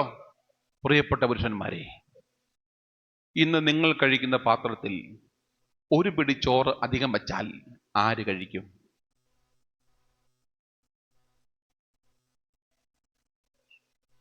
അനക്കമില്ല. ആൾ പറഞ്ഞു, ഒന്നുകിൽ വീട്ടിൽ നാ കഴിക്കും, അല്ലെങ്കിൽ രാവിലെ കോഴി കഴിക്കും. നാട്ടിലാണെങ്കിൽ അല്ലേ, ഒന്നുകിൽ വീട്ടിൽ നാ കഴിക്കും, അല്ലെങ്കിൽ രാവിലെ, നാട്ടിലാണെങ്കിൽ വീട്ടിലെ കോഴി കഴിക്കും അല്ലേ? ഒരു കാലഘട്ടത്തിൽ നമ്മൾ ജീവിതങ്ങൾ പറഞ്ഞ് പഠിപ്പിച്ച് പ്രാക്ടിക്കലായി കാണിച്ചിരുന്ന ജീവിതത്തിന്റെ യാഥാർത്ഥ്യങ്ങളൊക്കെ നമ്മൾ തന്നെ ഞാൻ പ്രസംഗിക്കുന്നോണ്ട് ശ്രമിച്ചു നോക്കി നടന്നു. മനസ്സിലായോ? പ്രസംഗിക്കുന്നോണ്ട് ഞാൻ ശ്രമിച്ചു നോക്കി, എന്താ നടക്കുമോന്ന്. നടന്നു. പിന്നെ ഇപ്പം ചപ്പാത്തി തരത്തുള്ളൂ. കാരണം എന്താ, അധികം വെക്കത്തില്ലല്ലോ. ഇപ്പം ചപ്പാത്തിയെ തരത്തു. അപ്പൊ അധികം ഇപ്പൊ എല്ലാം ചപ്പാത്തി വേണ്ടായിരിക്കും മറന്നുപോയത്. പോട്ടെ. അപ്പോ ഇങ്ങനെ കൊച്ചു കൊച്ചു കാര്യങ്ങൾ പോലും നമ്മുടെ ജീവിത ബന്ധങ്ങളിൽ കാത്തു സൂക്ഷിക്കുവാൻ കഴിയാതെ പോയ മനുഷ്യന്റെ ഗതികേട് അത് വളരെ വലുതാണ്. ഞാൻ പലപ്പോഴും പറയും, നമ്മുടെ ജീവിത ബന്ധങ്ങൾ ഹേരോദാവിന്റെ കൊട്ടാരം പോലെയാ. എന്താ ഹേരോദാവിന്റെ കൊട്ടാരത്തിന്റെ പ്രത്യേകത? വിശുദ്ധ മത്തായിയുടെ സുവിശേഷം 14-ാം അധ്യായം, മർക്കോസിന്റെ സുവിശേഷം 6-ാം അധ്യായത്തിൽ പറയുന്ന ഹേരോദാവിന്റെ കൊട്ടാരം നോക്കണ്ട, വീട്ടിൽ പോർത്താൽ മതി. ഇങ്ങോട്ട് നോക്കൂ. മർക്കോസ് 6, മത്തായി 14, ഈ 2 അധ്യായങ്ങളുടെ ഹേരോദാവിനെ പറ്റി പറയുന്നത്. എന്താ ഹേരോദാവിന്റെ കൊട്ടാരത്തിന്റെ പ്രത്യേകത? ഉറക്കെ പറ. ഹേരോദാവിന്റെ ഭാര്യ ആരായിരുന്നു? അല്ല, ഹേരോദ്യ അല്ല. നല്ല വേദോസ്തോപജ്ഞനുണ്ടല്ലോ. ഹേരോദാവിന്റെ സഹോദരനായിരുന്നു ഫിലിപ്പ്. ഫിലിപ്പിന്റെ ഭാര്യയായിരുന്ന ആര്? ഹേരോദ്യ. സമ്മതിച്ചോ? ആരുടെ ഭാര്യയായിരുന്നു? ഹേരോദാവിന്റെ സഹോദരനായ ഫിലിപ്പിന്റെ ഭാര്യയാണ് ഹേരോദ്യ. മനസ്സിലാകുന്നുണ്ടോ? നമ്മൾ വായിക്കുന്ന 1 തീമോഥെയോസ് 5-ാം അധ്യായത്തിന്റെ 7-ാമത്തെ വാക്യമുണ്ട്: കാമുകിയായിരിക്കുന്നവളോ ജീവിച്ചിരിക്കയിൽ തന്നെ ചത്തവൾ. ഡെഡ് ബോഡി, ശവം. മനസ്സിലായോ? അപ്പോ ഹേരോദാവ് എന്തെന്നറിയാമോ? സഹോദരനായ ഫിലിപ്പിന്റെ വീട്ടിൽ ചെന്നപ്പോ ഹേരോദ്യ നല്ല സുഭിക്ഷമായ ഭക്ഷണം ഉണ്ടാക്കി കൊടുത്തു. ആർക്ക്? ഭർത്താവിന്റെ സഹോദരനായ ഹേരോദാവിന്. ഹേരോദാവ് സോൾട്ട് ആൻഡ് പെപ്പർ സിനിമ കണ്ടാണോ നിങ്ങളൊക്കെ? Salt and pepper. ഓ, എല്ലാം പരിശുദ്ധന്മാരാ, ശുദ്ധിമതികളുവാ. നിക്കട്ടെ. നിക്കട്ടെ. അപ്പോ ഹേരോദാവ് സുഭിക്ഷമായ ഭക്ഷണമൊക്കെ കഴിച്ചു കഴിഞ്ഞപ്പോ സഹോദരന്റെ ഭാര്യയായ ആ ഹേരോദ്യയോട് ചോദിച്ചു, എന്റെ കൂടെ പോരുമോ നീ? ആരാ? എന്റെ കൂടെ ചോദിച്ചില്ലയോ? ഈ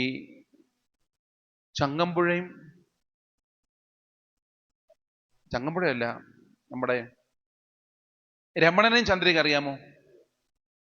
രമണനെയും ചന്ദ്രികയും മുതിർന്നവര് പിള്ളേർക്ക് അറിയത്തില്ല. മുതിർന്നവരെന്ന് പറഞ്ഞ് നൊസ്റ്റാൾജിയ. ഒരു മനോഹരമായ ഒരു പാട്ടുണ്ട്: കനന ചായയിലാടുമേക്കാൻ. ഉറക്കപ്പാട്. പള്ളിയിൽ നിന്ന് പാടിക്കോ, കുഴപ്പമില്ല. പാടില്ല പാടില്ല നമ്മെ നമ്മൾ പാടെ മാറന്നൊന്നും ചില പുരുഷന്മാർ മിണ്ടുന്നില്ല. കാരണം അച്ഛോ പള്ളിക്കകത്തിരുന്ന് ഇത് എങ്ങനെയാ പാടുന്നേ?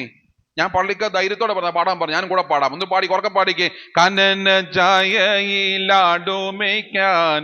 ഞാനും വരട്ടെയോ നിന്റെ കൂടെ. പാടില്ല പാടില്ല നമ്മെ നമ്മൾ പാടെ മാറന്നൊന്നും ചെയ്തുകൂടാ. ഇതിന്റെ അർത്ഥം മനസ്സിലായിട്ടുണ്ടോ? കാനനം, വനത്തിന്റെ വന്യതയിൽ, ഭീകരതയിൽ ആടുമേയ്ക്കാൻ രമണ നീ പോവുകയാണ്. നമ്മുടെ അനുരാഗം പങ്കിടുവാൻ ഞാനും കൂടെ വരട്ടെ എന്ന് ചന്ദ്രിക ചോദിച്ചു. അപ്പൊ രമണൻ എന്താ പറഞ്ഞത്? രമണൻ എന്ന് പറഞ്ഞു, പാടില്ല പാടില്ല നമ്മെ നമ്മൾ പാടെ മറന്നൊന്നും. നമ്മളെ മറന്ന് നമ്മൾ ഇതൊന്നും അരുതാത്ത കാര്യങ്ങൾ ചെയ്തുകൂടാ, അല്ലേ? ഇതൊരു കാലഘട്ടത്തിൽ മലയാളക്കരയുടെ സൗഭാഗ്യമായ പാട്ടുകളായിരുന്നു. ആണോ അല്ലയോ? ആണോ അല്ലയോ? എന്നാ ഈ കാലഘട്ടത്തിൽ പുതിയ പാട്ട് ഞാൻ പാടാം. ഡാഡി മമ്മി, എന്റെ അമ്മയുടെ ജിമ്മിക്ക് കമ്മൽ എന്റെ അപ്പൻ കട്ടോണ്ട് പോയി, എന്റെ അപ്പന്റെ ബ്രാണ്ടി കുപ്പി എന്റെ അമ്മ കുടിച്ചു തീർത്തേ. ഇതാരാ പാടുന്നേ? പാട്ട് കേട്ടില്ലയോ? ഒരു കാലഘട്ടത്തിൽ പാടിയത് നമ്മെ നമ്മൾ മറന്നു പാടെ ഒന്നും ചെയ്തു കൂടാ എന്ന് ഗുണപാഠങ്ങളായി പാട്ടുകളുണ്ടായിരുന്നു, അല്ലേ? ഇന്നിപ്പോ എന്താ പറഞ്ഞത്? ഡാഡി മമ്മി വീട്ടിൽ നമുക്ക് എന്തു ആകാം, അല്ലേ? ആരാ പാടിക്കണോ? മക്കളെ വീട്ടിൽ പാടുമ്പോ അപ്പനും അമ്മയും, ഈ എന്റെ പാട്ടാ അവന്റെ, കണ്ടോ അവനെന്താ പാടുന്നത്? ചെറുക്കൻ പാടും, എന്റെ അമ്മയുടെ ജിമ്മിക്ക് കമ്മൽ എന്റെ അപ്പൻ കട്ടോണ്ട്, അപ്പനെ വിളിക്കും കള്ളോ. എന്റെ അപ്പന്റെ ബ്രാണ്ടി കുപ്പി എന്റെ അമ്മ കുടിച്ചു, അമ്മയെ വിളിക്കും മദ്യപാനിയേ, അല്ലേ? ഇതിങ്ങനെ നമ്മൾ കേട്ടോ, എന്റെ മക്കൾ എന്തോ എന്റെ പാട്ടാ. കാലം പോയി പ്രിയപ്പെട്ടവരെ. ഗുണപാഠങ്ങളും ഗുണദോഷങ്ങളും ഒക്കെ അസ്തമിച്ചു. ഗുണപാഠങ്ങളും ഗുണദോഷങ്ങളും അസ്തമിച്ചു. മാതൃകയാക്കാൻ ആളുകൾ ഇല്ലാതെ പോകുന്നു. മാതൃക പറയാൻ സംസ്കാരങ്ങൾ നഷ്ടപ്പെട്ടു പോകുന്നു. പാട്ടുകൾ വിശുദ്ധമായ സംസ്കാരങ്ങളിൽ നിന്ന് അന്യവൽക്കരിക്കപ്പെട്ടു പോകുന്നു. മനസ്സിലാകുന്നുണ്ടോ? ഇത് നമ്മുടെ പ്രശ്നമല്ല, ഇത് നമ്മുടെ പ്രശ്നമല്ല. നമ്മുടെ ജീവിത സാഹചര്യങ്ങളിൽ ഈ പ്രശ്നങ്ങളോട് നമ്മളങ്ങ് ചേർന്ന് പോവുക. തിരിച്ചു നീന്താൻ ഒരു മത്സ്യത്തിന്റെ കഴിവ് ഇവിടെ അറിയാമോ? ഒരു മത്സ്യത്തിന്റെ കഴിവ് അതൊഴുക്കിനെതിരെ നീന്തും. മനസ്സിലാകുന്നോ? പക്ഷെ നമ്മളെങ്ങനെ പോകുന്നത്? ഒഴുക്കിനെ കൂടെ കൈക്കൂലിയോ പിടിച്ചോ, വീട്ടിൽ വഴക്കോ പിടിച്ചോ, മക്കള് തോന്നി വഴി പോയോ പോക്കോ. കാരണം നമുക്ക് പറയാൻ എന്തില്ല, നമുക്ക് വോയിസ് ഇല്ല. വി ഹാവ് നോ വോയിസ്, ഒന്നും പറയാൻ. അപ്പോ പലപ്പോഴും സംഭവിക്കുന്നത് ഹേരോദാവിന്റെ കൊട്ടാരം പോലെയാ. സ്വന്തം സഹോദരന്റെ ഭാര്യയെ അപഹരിച്ചുകൊണ്ട് ഭാര്യയാക്കിയവനാണ് ഹേരോദാവ്. ഇന്ന് ഈ വിധമുള്ള അവിഹിത ബന്ധങ്ങൾ പലതും നമ്മുടെ ഇടയിൽ സംഭവിക്കുന്നുണ്ട്. നിങ്ങൾ നോക്ക്, കേരളക്കരയുടെ മാധ്യമങ്ങൾ വായിക്കുമ്പോ മനസ്സിലാക്കുമ്പോൾ നമുക്കറിയാം, എല്ലാ കുറ്റകൃത്യത്തിന് പുറകിൽ ആരുണ്ട്? ഒരു സ്ത്രീയുണ്ട്. ആണോ അല്ലയോ? പക്ഷേ മലയാളി അവരൊക്കെ ആരാക്കി മാറ്റും? ഹീറോയിനാക്കി മാറ്റും, അല്ലേ? സോളാർ കട്ടോണ്ട് പോയ ആളിപ്പോ ആരാ? സിനിമയിൽ അഭിനയിക്കുന്നു, അവരുടെ ബ്രാൻഡിൽ സാധനങ്ങൾ ഇറങ്ങുന്നു. എന്തോ ഒരു നാണക്കേടാ ഇത്, അല്ലേ? നമ്മുടെ ജോളി ചേച്ചി എത്ര പേരെ കൊന്നു? അവിടെ നിൽക്കട്ടെ. ആറ്റിങ്ങിൽ ഒരു സൗമ്യ പെങ്കൊച്ച്, എന്താ പറ്റിയത്? ഇങ്ങനെ സംഭവങ്ങൾ നടക്കുമ്പോൾ ഓർക്കണം, കാമുകിയായി മാറ്റപ്പെടുന്നവളെല്ലാം ആരാണ്? ചത്തവളാണ്. ഈ സമൂഹത്തെ മുഴുവൻ ജീർണിപ്പിക്കും. ബന്ധങ്ങളുടെ അവിശുദ്ധ സംഭവിക്കുന്നത് ഇവിടെയാണ്. സഹോദരന്റെ ഭാര്യയെ ഹേരോദാവ് അടിച്ചു മാറ്റിക്കൊണ്ടുപോയി. നീ അവിടെ ചെന്നു, ഹേരോദാവിന്റെ ബർത്ത്ഡേയാ. എന്താ സംഭവിച്ചത്? ഉറക്കെ പറ. വലിയ വിരുന്ന് കഴിച്ചു, അല്ലേ? എന്ത് കഴിച്ചു? ഈ വിരുന്നിന് മോടി കൂട്ടാൻ എന്താ ഉണ്ടായിരുന്നത്? ഉറക്കപ്പറ. ഡാൻസ് ഒന്നുമില്ല, ഡാൻസ് അവിടെ നിൽക്കട്ടെ. അവിടെ ആ മദ്യം, ശരിയാ, സത്യം വിളിച്ചു പറഞ്ഞു, മദ്യം. ഹേരോദാവിന്റെ ബർത്ത്ഡേക്ക് ആഘോഷത്തിന് ആക്കം കൂട്ടുവാൻ എന്ത് വിളമ്പി അവിടെ? എന്ത് വിളമ്പി? മദ്യം വിളമ്പി. ഞാൻ ചോദിക്കട്ടെ, ഇന്ന് കല്യാണത്തിന് എന്താ ഉള്ളത്? സംസ്കാരത്തിന് എന്താ ഉള്ളത്? മാമോയിസയ്ക്ക് എന്താ ഉള്ളത്? വീടുകൂവാശയ്ക്ക് എന്താ ഉള്ളത്? നമ്മുടെ ബർത്ത്ഡേക്ക് എന്താ ഉള്ളത്? നമ്മുടെ എല്ലാ സംസ്കാരങ്ങൾക്ക് ചേരുന്ന, നമ്മുടെ ജീവിതത്തിൽ അടങ്ങുന്ന നല്ല ചടങ്ങുകൾക്കെല്ലാം എന്തുണ്ട്? ഈ മദ്യമുണ്ട്. അതാ കർത്താവ് പറഞ്ഞത്, ദൈവത്തെയും മാമോനെയും കൂടെ നിനക്ക് ഒരുപോലെ സേവിക്കാനായിട്ട് പറ്റുകയില്ല. കാരണം നീ ഒരു ദൈവമാ. ആണോ? ഞാനും നിങ്ങൾ ദൈവമാണോ അല്ലയോ? ഞാനും നിങ്ങൾ ദൈവമാണോ അല്ലയോ? അത് പറഞ്ഞേ മുന്നോട്ട് പോകുന്നുള്ളൂ. ആണോ അല്ലയോ? കഴിഞ്ഞ ഞായറാഴ്ച ഇന്നലത്തെ പ്രൊമ്യൂൺസത വായിച്ചായിരുന്നു, കേട്ടായിരുന്നോ? എന്താ എന്നിട്ട് പറയുന്നത്? കർത്താവേ, എന്റെ ശരീരം നിന്റെ ശരീരത്തോടും എന്റെ രക്തം നിന്റെ രക്തത്തോടും കലർത്തപ്പെടുന്ന ഈ നാഴികയിൽ ദൈവമേ, ഞാൻ നിന്നിലായിത്തീരുന്നു, നീ എന്നിലും ആയിത്തീരുന്നു, നാം ഒന്നാകുന്നു. കേട്ടോ? കർത്താവിന്റെ ശരീരരക്തം അനുഭവിക്കുന്ന നമ്മൾ ആരാ അറിയാമോ? നമ്മൾ ദൈവത്തെ പോലെ തന്നെയാണ്. കാരണം ഈ ഫ്ലഷ്, ഈ ബ്ലഡ് ഇതും കൂടെ കലർത്തപ്പെടുകയാണ്. ക്രിസ്തുവിന്റെ ശരീരത്തോടും രക്തത്തോടും കൂടെ കലർത്തപ്പെടുമ്പോ ദൈവത്തിന്റെ ഭാവത്തിലേക്ക് നമ്മൾ മാറ്റപ്പെടുകയാണ്. അപ്പോ കർത്താവ് പറഞ്ഞു, ദൈവത്തെ മാമോനെയും ഒരുപോലെ ഹേരോദാവിന്റെ കൊട്ടാരത്തിൽ ആഘോഷങ്ങൾ കാക്കം കൂട്ടുവാൻ എന്ത് ചെയ്തു? അവൻ മദ്യം വിളമ്പി. അതുകൊണ്ട് എന്താ സംഭവിച്ചത്? നിങ്ങൾ ശ്രദ്ധിച്ചോണം. ആഘോഷങ്ങൾക്ക് ദൈവകൃപയല്ലാതെ വേറെ എന്തുണ്ടെങ്കിലും അതിനൊരു ഗതി ഉണ്ടാവത്തില്ല. ഇനിയെങ്കിലും ഓർത്തോണം. ഞാന് ഈസ്റ്ററും ക്രിസ്മസിനൊക്കെ നോമ്പ് നോക്കിപ്പിക്കും. കാരണം എൻ്റെ ഒരു സ്വഭാവമുണ്ട്, വലിയ നോമ്പിലൊക്കെ ഞാനിങ്ങനെ ഇടയ്ക്കിടയ്ക്ക് ഹൗസ് വിസിറ്റ് ചെയ്യും. ഈ അടുത്ത സമയത്ത് ഒരു വർഷം മുമ്പ് ഇരുന്ന പള്ളി പറയത്തില്ല, ആ പള്ളിയിൽ വലിയ നോമ്പാണേ. ഞാനിങ്ങനെ അവധി കിട്ടുന്ന ദിവസം ഇങ്ങനെ നടക്കും. നോക്കുമ്പോൾ എൻ്റെ ഇടവക്കാരി മീൻ മേടിക്കുന്നു. ഞാൻ വണ്ടി ചവിട്ടി നിർത്തി, ബൈക്കാ. എന്നിട്ട് ഇറങ്ങിയിട്ട് മീൻകാരൻ ചോദിച്ചു, എത്ര രൂപ? 250 രൂപ. ഞാൻ കൊടുത്തു, ഞാൻ തന്നേക്കാം, നോമ്പല്ലേ, കഴിക്കേ. പിന്നെ വലിയ വിഷമമായി പോയി. ഞാൻ പറയും, മേലിലത് ആവർത്തിക്കരുത്. അപ്പം ഞാൻ കുടുംബമായിട്ട് വിശുദ്ധ കുർബാന അനുഭവിപ്പിക്കും. വലിയ നോമ്പിലും 20 നോമ്പിലൊക്കെ കുടുംബമായിട്ട് വിശുദ്ധ കുർബാന അനുഭവിപ്പിക്കും. എന്നിട്ട് ലാസ്റ്റ് ഒരു പ്രസംഗിക്കും. പ്രസംഗം ഇങ്ങനെയാണ്: ഇന്ന് ഈ നോമ്പിൽ പരിശ്രമത്തിൽ നിങ്ങൾ അനുഭവിച്ചിരിക്കുന്നത് കർത്താവിന്റെ ശരീരവും രക്തവുമാണ്. ഇതിന്റെ മുകളിലേക്ക് ഇനി ആഹാര പദാർത്ഥങ്ങൾ മാത്രമേ ചെല്ലാവുള്ളൂ, മറ്റ് പാനീയങ്ങളൊന്നും അങ്ങോട്ട് ചെല്ലരുത്. മനസ്സിലായോ? കാരണം എന്താ? ഇതിന്റെ കർത്താവിന്റെ ശരീരത്തിന്റെ മുകളിലേക്ക് എന്തൊഴിച്ചാൽ, ഈ ലിക്വർ അങ്ങോട്ട് ഒഴിച്ചാൽ എന്ത് പറ്റുന്നറിയാമോ? റോമാലേഖനത്തിൽ അപ്പോസ്തലനായ പൗലോസ് പറയുകയാണ്, ഇത് അയോഗ്യമായി ഭക്ഷിക്കുകയോ അയോഗ്യമായി പാനം ചെയ്യുകയോ ചെയ്താൽ നീ നിത്യരോഗിയായിട്ട് മാറും. രോഗത്തിന്റെ അടിസ്ഥാനപരമായ കാരണം എന്താണ്? അപ്പൊ ചിന്തിക്കും, അച്ഛന് കുഴപ്പമൊന്നുമില്ലേ? കുഴപ്പമൊക്കെ ഉണ്ട്, അതിന്റെ കയ്യിലിരിപ്പുണ്ട്, എന്ത് ചെയ്യാന്? ഇത് അയോഗ്യമായി ഭക്ഷിക്കരുത്, ഇത് അയോഗ്യമായി പാനം ചെയ്യരുത്. അവൻ ആരായിട്ട് മാറും? നിത്യരോഗിയായിട്ട് മാറും. മനസ്സിലാവുന്നുണ്ടോ? അപ്പോ വിശുദ്ധ കുർബാനയുടെ അനുഭവങ്ങൾ നമുക്ക് രോഗത്തിൽ വിമുക്തി തരുന്ന സാധനമായിട്ടാണ് വേദോസ്തവം വിമർശിക്കുന്നത്. പോട്ടെ, ഞാൻ പറഞ്ഞിത്ര മാത്രമേ ഉള്ളൂ. അതുകൊണ്ട് ഹേരോദാവിന്റെ കൊട്ടാരത്തിന്റെ പ്രശ്നം, ബന്ധങ്ങൾ അങ്ങോട്ട് സാധൂകരിക്കുവാൻ, ആക്കം കൂട്ടുവാൻ വേണ്ടി മദ്യം വിളമ്പി. ഈ ലഹരിയിലാണ് ഹേരോദാവിന്റെ മുൻപിൽ ആര് ഡാൻസ് ചെയ്തു? ശലോമി ഡാൻസ് അങ്ങോട്ട് മൂത്തപ്പോ നല്ല മദ്യലഹരിയിലിരിക്കുന്ന ഹേരോദാവ് അങ്ങോട്ട് എഴുന്നേറ്റ് പറഞ്ഞു, എന്താ ആദ്യത്തെ ഓഫർ കൊടുക്കുക? എന്താ ഓഫർ? നിനക്കെന്തു വേണമെങ്കിലും ചോദിക്കാം, പണമോ പ്രതാപമോ വസ്തുവോ, ഈ രാജ്യത്തിന്റെ പകുതി വേണമെങ്കിൽ നിനക്ക് ഞാൻ തരാം. അതിനകത്തൊരു പ്രശ്നം പറയാൻ എന്തുവാന്ന്, നമ്മുടെ പല മാതാപിതാക്കളും ഹേരോദാവിനെ പോലെ ഇന്ന് മക്കളോട് പറയാറുള്ള എന്താ? നീ +2 അങ്ങോട്ട് പാസ്സാക, നിനക്ക് എന്തെടുത്ത് തരാം? ബൈക്ക് എടുത്തു തരാം. നീ ഇങ്ങോട്ട് 10 പാസ്സാകും മോളെ, നിനക്ക് മൊബൈൽ. പറഞ്ഞിട്ടില്ല മക്കളെ? ഉണ്ട്, സത്യമാ.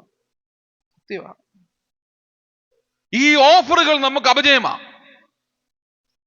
കാരണം നമ്മൾ +2 പാസ്സാകുന്ന കുഞ്ഞിന് നമ്മൾ കൊടുക്കുന്ന ഓഫറിന്റെ ഭാഗമായി വണ്ടി എടുത്തു കൊടുക്കും. പക്ഷേ സംഭവിക്കുന്നത് പലപ്പോഴും നമ്മളെ അടക്കേണ്ടുന്ന മക്കളെ നമ്മൾ അടക്കുന്ന ഗതികേടാ സംഭവിക്കുന്നതാണോ അല്ലയോ? നമ്മുടെ കുഞ്ഞുങ്ങൾക്ക് നമ്മുടെ പണം കൊണ്ട് നമ്മൾ സന്തോഷത്തിന് കൊടുക്കുന്ന മൊബൈൽ ഫോൺ അവനൊരു കുറ്റവാളിയായിട്ട് മാറുക ആണോ അല്ലയോ? ഞാൻ പറഞ്ഞ അതൊക്കെ ഇഷ്ടപ്പെടുത്തൊന്നുമില്ല. ഞാൻ പറയും കാരണം ഒരുപാട് ഇടങ്ങളിൽ പോയി ഈ കുഞ്ഞുങ്ങളുടെ സംസ്കാരം നടത്തേണ്ട അവസ്ഥ എന്റെ ജീവിതത്തിൽ ഉണ്ടായിട്ട് പറയാ. ഓഫറുകൾ കൊടുത്തുകൊണ്ട് ഈ അടുത്ത സമയത്ത് ഒറ്റ മോനെ 11 വർഷം കഴിഞ്ഞുണ്ടായ ഒരു കുഞ്ഞാണ്. അവനെ മംഗലാപുരത്ത് അപ്പനും അമ്മയും കൂടെ എഞ്ചിനീയറിംഗ് വിട്ടു. അവൻ പോയി പറഞ്ഞു ഫ്രണ്ട്സിനെല്ലാം ബൈക്കുണ്ട്, എനിക്കും ബൈക്ക് വേണം. ഈ അപ്പനോട് ചോദിച്ചു, അച്ഛാ അവൻ ഇങ്ങനെ ആവശ്യം പറഞ്ഞു എന്ത് ചെയ്യണം? ഞാൻ പറഞ്ഞു കൊടുക്കരുത്. ഞാൻ പറഞ്ഞു നിങ്ങളൊരു കാര്യം പറ. അതുകൊണ്ട് പറഞ്ഞു മനസ്സിലാക്കും, മോനെ ഡിഗ്രി കഴിയട്ടെ, എഞ്ചിനീയറിംഗ് കഴിയട്ടെ, നിനക്ക് ഞാൻ കാർ എടുത്തു തരാം, നീ അച്ചായങ്ങനെ പറയാൻ പറഞ്ഞു. അച്ചായൻ പറഞ്ഞു, ഇവൻ സമ്മതിച്ചില്ല. അവസാനം ഞാൻ വിളിച്ചു, മക്കളെ അങ്ങനെയല്ല, അങ്ങനെയാണ് മോൻ ഇങ്ങനെ ചെയ്യണം എന്നൊക്കെ പറഞ്ഞ് അവനെ ശാന്തപ്പെടുത്തി. പക്ഷെ 1-ാം വർഷം കഴിഞ്ഞപ്പോ ഈ അമ്മ ഏറ്റവും കൂടുതൽ സെൻസിറ്റീവും വികാരം ആർക്കുള്ളത്? അമ്മ അപ്പനോട് പറഞ്ഞു, എന്നാലും അവൻ ചോദിച്ചതല്ലേ അച്ചായ, എന്താ ഉണ്ടായിരിക്കുന്നേ? എന്നാലും അവൻ ചോദിച്ചതല്ലേ അച്ചായ, അവന് വിഷമമാണ്, നമുക്ക് ഒന്നല്ല ഉള്ളൂ, നമുക്ക് എന്തിനാ ഇതെല്ലാം കൂടെ എന്ന് പറഞ്ഞ് ഈ പാവപ്പെട്ട പൊട്ട മനുഷ്യൻ എന്ത് ചെയ്തു? എന്നാ ശരിയടി, ആര് പറയണേ മേടിച്ചു കൊടുത്തേക്കാ പറഞ്ഞു. കൊടുത്തു.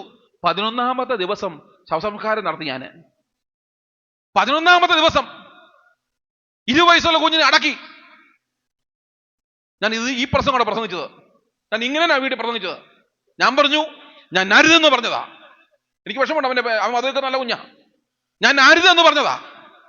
ആ ബന്ധങ്ങൾ കൊണ്ട് ഊട്ടി ഉറപ്പിക്കാൻ നമുക്കൊന്നേ ഉള്ളല്ലോ അച്ഛാ, ഇങ്ങനെ കൊടുക്കണമെന്നച്ചാ എന്ന് പറഞ്ഞ് ഈ വീട്ടുകാർ ഒപ്പിച്ചതാണ് നിങ്ങളെ അടക്കണമെന്ന മക്കളെ നിങ്ങൾ അടക്കണമെന്നത് അല്ലേ? നമ്മുടെ ഓഫറുകൾ സൂക്ഷിച്ചേ പറയാവുള്ളൂ കേട്ടോ. പിള്ളേർ പറയും ഇയാളെ പ്രസംഗിക്കാൻ വിളിക്കണ്ടായിരുന്നു. പ്രിയപ്പെട്ട അപ്പനും അമ്മമാരെ, കൊടുക്കുന്ന ഓഫറുകൾ സൂക്ഷിച്ചു വേണം. നിങ്ങൾക്ക് നാളെ ദുഃഖത്തിന് കാരണമായിട്ട് തീരരുത്. നിങ്ങൾക്ക് വികാരമുണ്ട്, വിവേകമുണ്ട്, ബുദ്ധിയുണ്ട്, പണമുണ്ട്, സമ്പത്തുണ്ട്. പക്ഷെ കൊടുക്കുന്ന ഓഫറുകൾ അത് സൂക്ഷിച്ച് മാത്രമേ കൊടുക്കാവൂ. നാളെ നിങ്ങൾ അതിനെ ഓർത്ത് ദുഃഖിക്കേണ്ടി വരരുത്. എന്നെ കേൾക്കുന്ന പ്രിയപ്പെട്ടവരെ, ഹെരോദാവിന്റെ കൊട്ടാരത്തിൽ അവസാനം സംഭവിക്കുന്നത് കൊലപാതകമാണ് അല്ലേ? അവസാനം സംഭവിക്കുന്നത് ബന്ധങ്ങൾ അവിശുദ്ധി കൂടി വന്നാൽ സംഭവിക്കുന്ന അപജയങ്ങൾ അവസാനത്തെ ഭാഗമാണേത്? കൊലപാതകങ്ങൾ ആണോ? മാധ്യമങ്ങൾ നോക്കിക്കേ. ഞാൻ ഇന്നലെ പറഞ്ഞ പോലെ ഒരു പട്ടാളക്കാരൻ സ്വന്തം ഭാര്യയുടെ ശരീരം കഷണങ്ങളാക്കി വേവിച്ച് പാടത്തെറിഞ്ഞു കളഞ്ഞു. സൾഫൂറിക് ആസിഡ് ഒഴിച്ച് മൃതശരീരം ദ്രവിപ്പിച്ച് ക്ലോസറ്റിൽ ഫ്ലഷ് ചെയ്ത് കളഞ്ഞു. എന്തെല്ലാം ക്രൂരതകളാണ് കൊലപാതകം നമ്മുടെ ഇടയിൽ നടക്കുന്നത്. ഞാന് മർത്തോമ സഭയുടെ ഒരു ബുള്ളറ്റിനകത്ത് എനിക്കൊന്നൊരു 6-7 മാസം മുമ്പ് ഒരു ആർട്ടിക്കിൾ എഴുതി. തിമോത്തിയോസ് തിരുമേനി പറഞ്ഞെഴുതിയ. അപ്പോ അതിനകത്ത് ഞാൻ ശ്രദ്ധ വേണമല്ലോ അല്ലേ? നമ്മൾ പ്രസംഗിക്കുമ്പോഴും എഴുതുമ്പോഴും അതിന് ടൈറ്റിലാണ് ശ്രദ്ധ വരുന്നത്. അപ്പൊ ഞാൻ ഇങ്ങനെ ടൈറ്റിൽ എഴുതിയത്, നിങ്ങളെക്കാൾ എത്രയോ ഭേദമാണ് ഞങ്ങൾ. ടൈറ്റിൽ എഴുതിയത് നിങ്ങളെക്കാൾ എത്രയോ ഭേദമാണ് ഞങ്ങൾ. അത് കണ്ട് പലരും വായിച്ചെന്നാണ് എൻ്റെ ബോധ്യം. കുറെ എനിക്ക് കമന്റ്സ് ഒക്കെ ഒത്തിരി വന്നു. അപ്പോൾ ഞാൻ എഴുതി ഇങ്ങനെയാണ്, കുറെ കാര്യം എഴുതിയിട്ട് 2 നായ്ക്കൾ തമ്മിൽ സംസാരിക്കുക. അതെന്റെ ഭാവനയാണ്. 2 നായ്ക്കൾ തമ്മിൽ സംസാരിക്കുകയാണ്, ന്യൂ ജെൻ നായും ഓൾഡ് ജെൻ നായും. അപ്പോ ഈ ഓൾഡ് ജെൻ നായ ഈ ന്യൂ ജെൻ നായോട് ചോദിക്കുകയാണ്, എന്താ ഞങ്ങളുടെ കാലത്തേക്കാൾ കൂടുതൽ ഇപ്പോൾ നിങ്ങൾ ഈ മനുഷ്യരെ കടിക്കുന്നത്? ഞങ്ങൾ അധികം കടിക്കാറില്ലായിരുന്നല്ലോ. നിങ്ങൾ മനുഷ്യനെ ഓടിച്ചിട്ട് കടിക്കുക അല്ലേ? ഓടിച്ചിട്ട് കടിക്കുക. ഇപ്പൊ ന്യൂ ജെൻ നായി പറയാ, നിങ്ങളുടെ കാലം പോലെയല്ല ഞങ്ങളുടെ കാലം. കാരണം നമ്മൾ തമ്മിൽ കടിപിടി കൂടാറുണ്ട്. കടിപിടി കൂടി നമ്മൾ നമ്മുടെ വഴി അങ്ങ് പോകും. പക്ഷെ നമ്മൾ ഒരുത്തനെ കൊന്നിട്ട് ഭക്ഷിക്കാറില്ല. ഈ മനുഷ്യനോ? കേട്ടില്ല? മനുഷ്യനോ അങ്ങോട്ടും ഇങ്ങോട്ടും കൊന്നിട്ട് പണ്ട് നമ്മൾ ചരിത്രങ്ങളിൽ വായിച്ചിട്ടുണ്ട്, നമ്മുടെ വനാന്തരങ്ങളിൽ നരഭോജികൾ ഉണ്ടായിരുന്നു. പക്ഷെ ഇപ്പൊ എലന്തൂര് പോയി ആരെ കണ്ടു? ആരുണ്ടായിരുന്നു? നരഭോജികളായി. മനുഷ്യൻ, വിവേകമുള്ള മനുഷ്യൻ എന്ത് ചെയ്തു? മനുഷ്യ ശരീരം കുരുതി കൊടുത്തിട്ട് ആ ശരീരം ഭക്ഷിച്ചു, അല്ലേ? നരഭോജികൾ നമ്മുടെ ഇടയിൽ തന്നെയുണ്ട് പ്രിയപ്പെട്ടവരെ. അതുകൊണ്ട് ഒത്തിരി വിപ്ലവകരമായ കാര്യങ്ങളൊന്നും വേണ്ട. ദൈവം ബാക്കി വിനയപ്പെട്ട് സമയമായോ? ആയോ?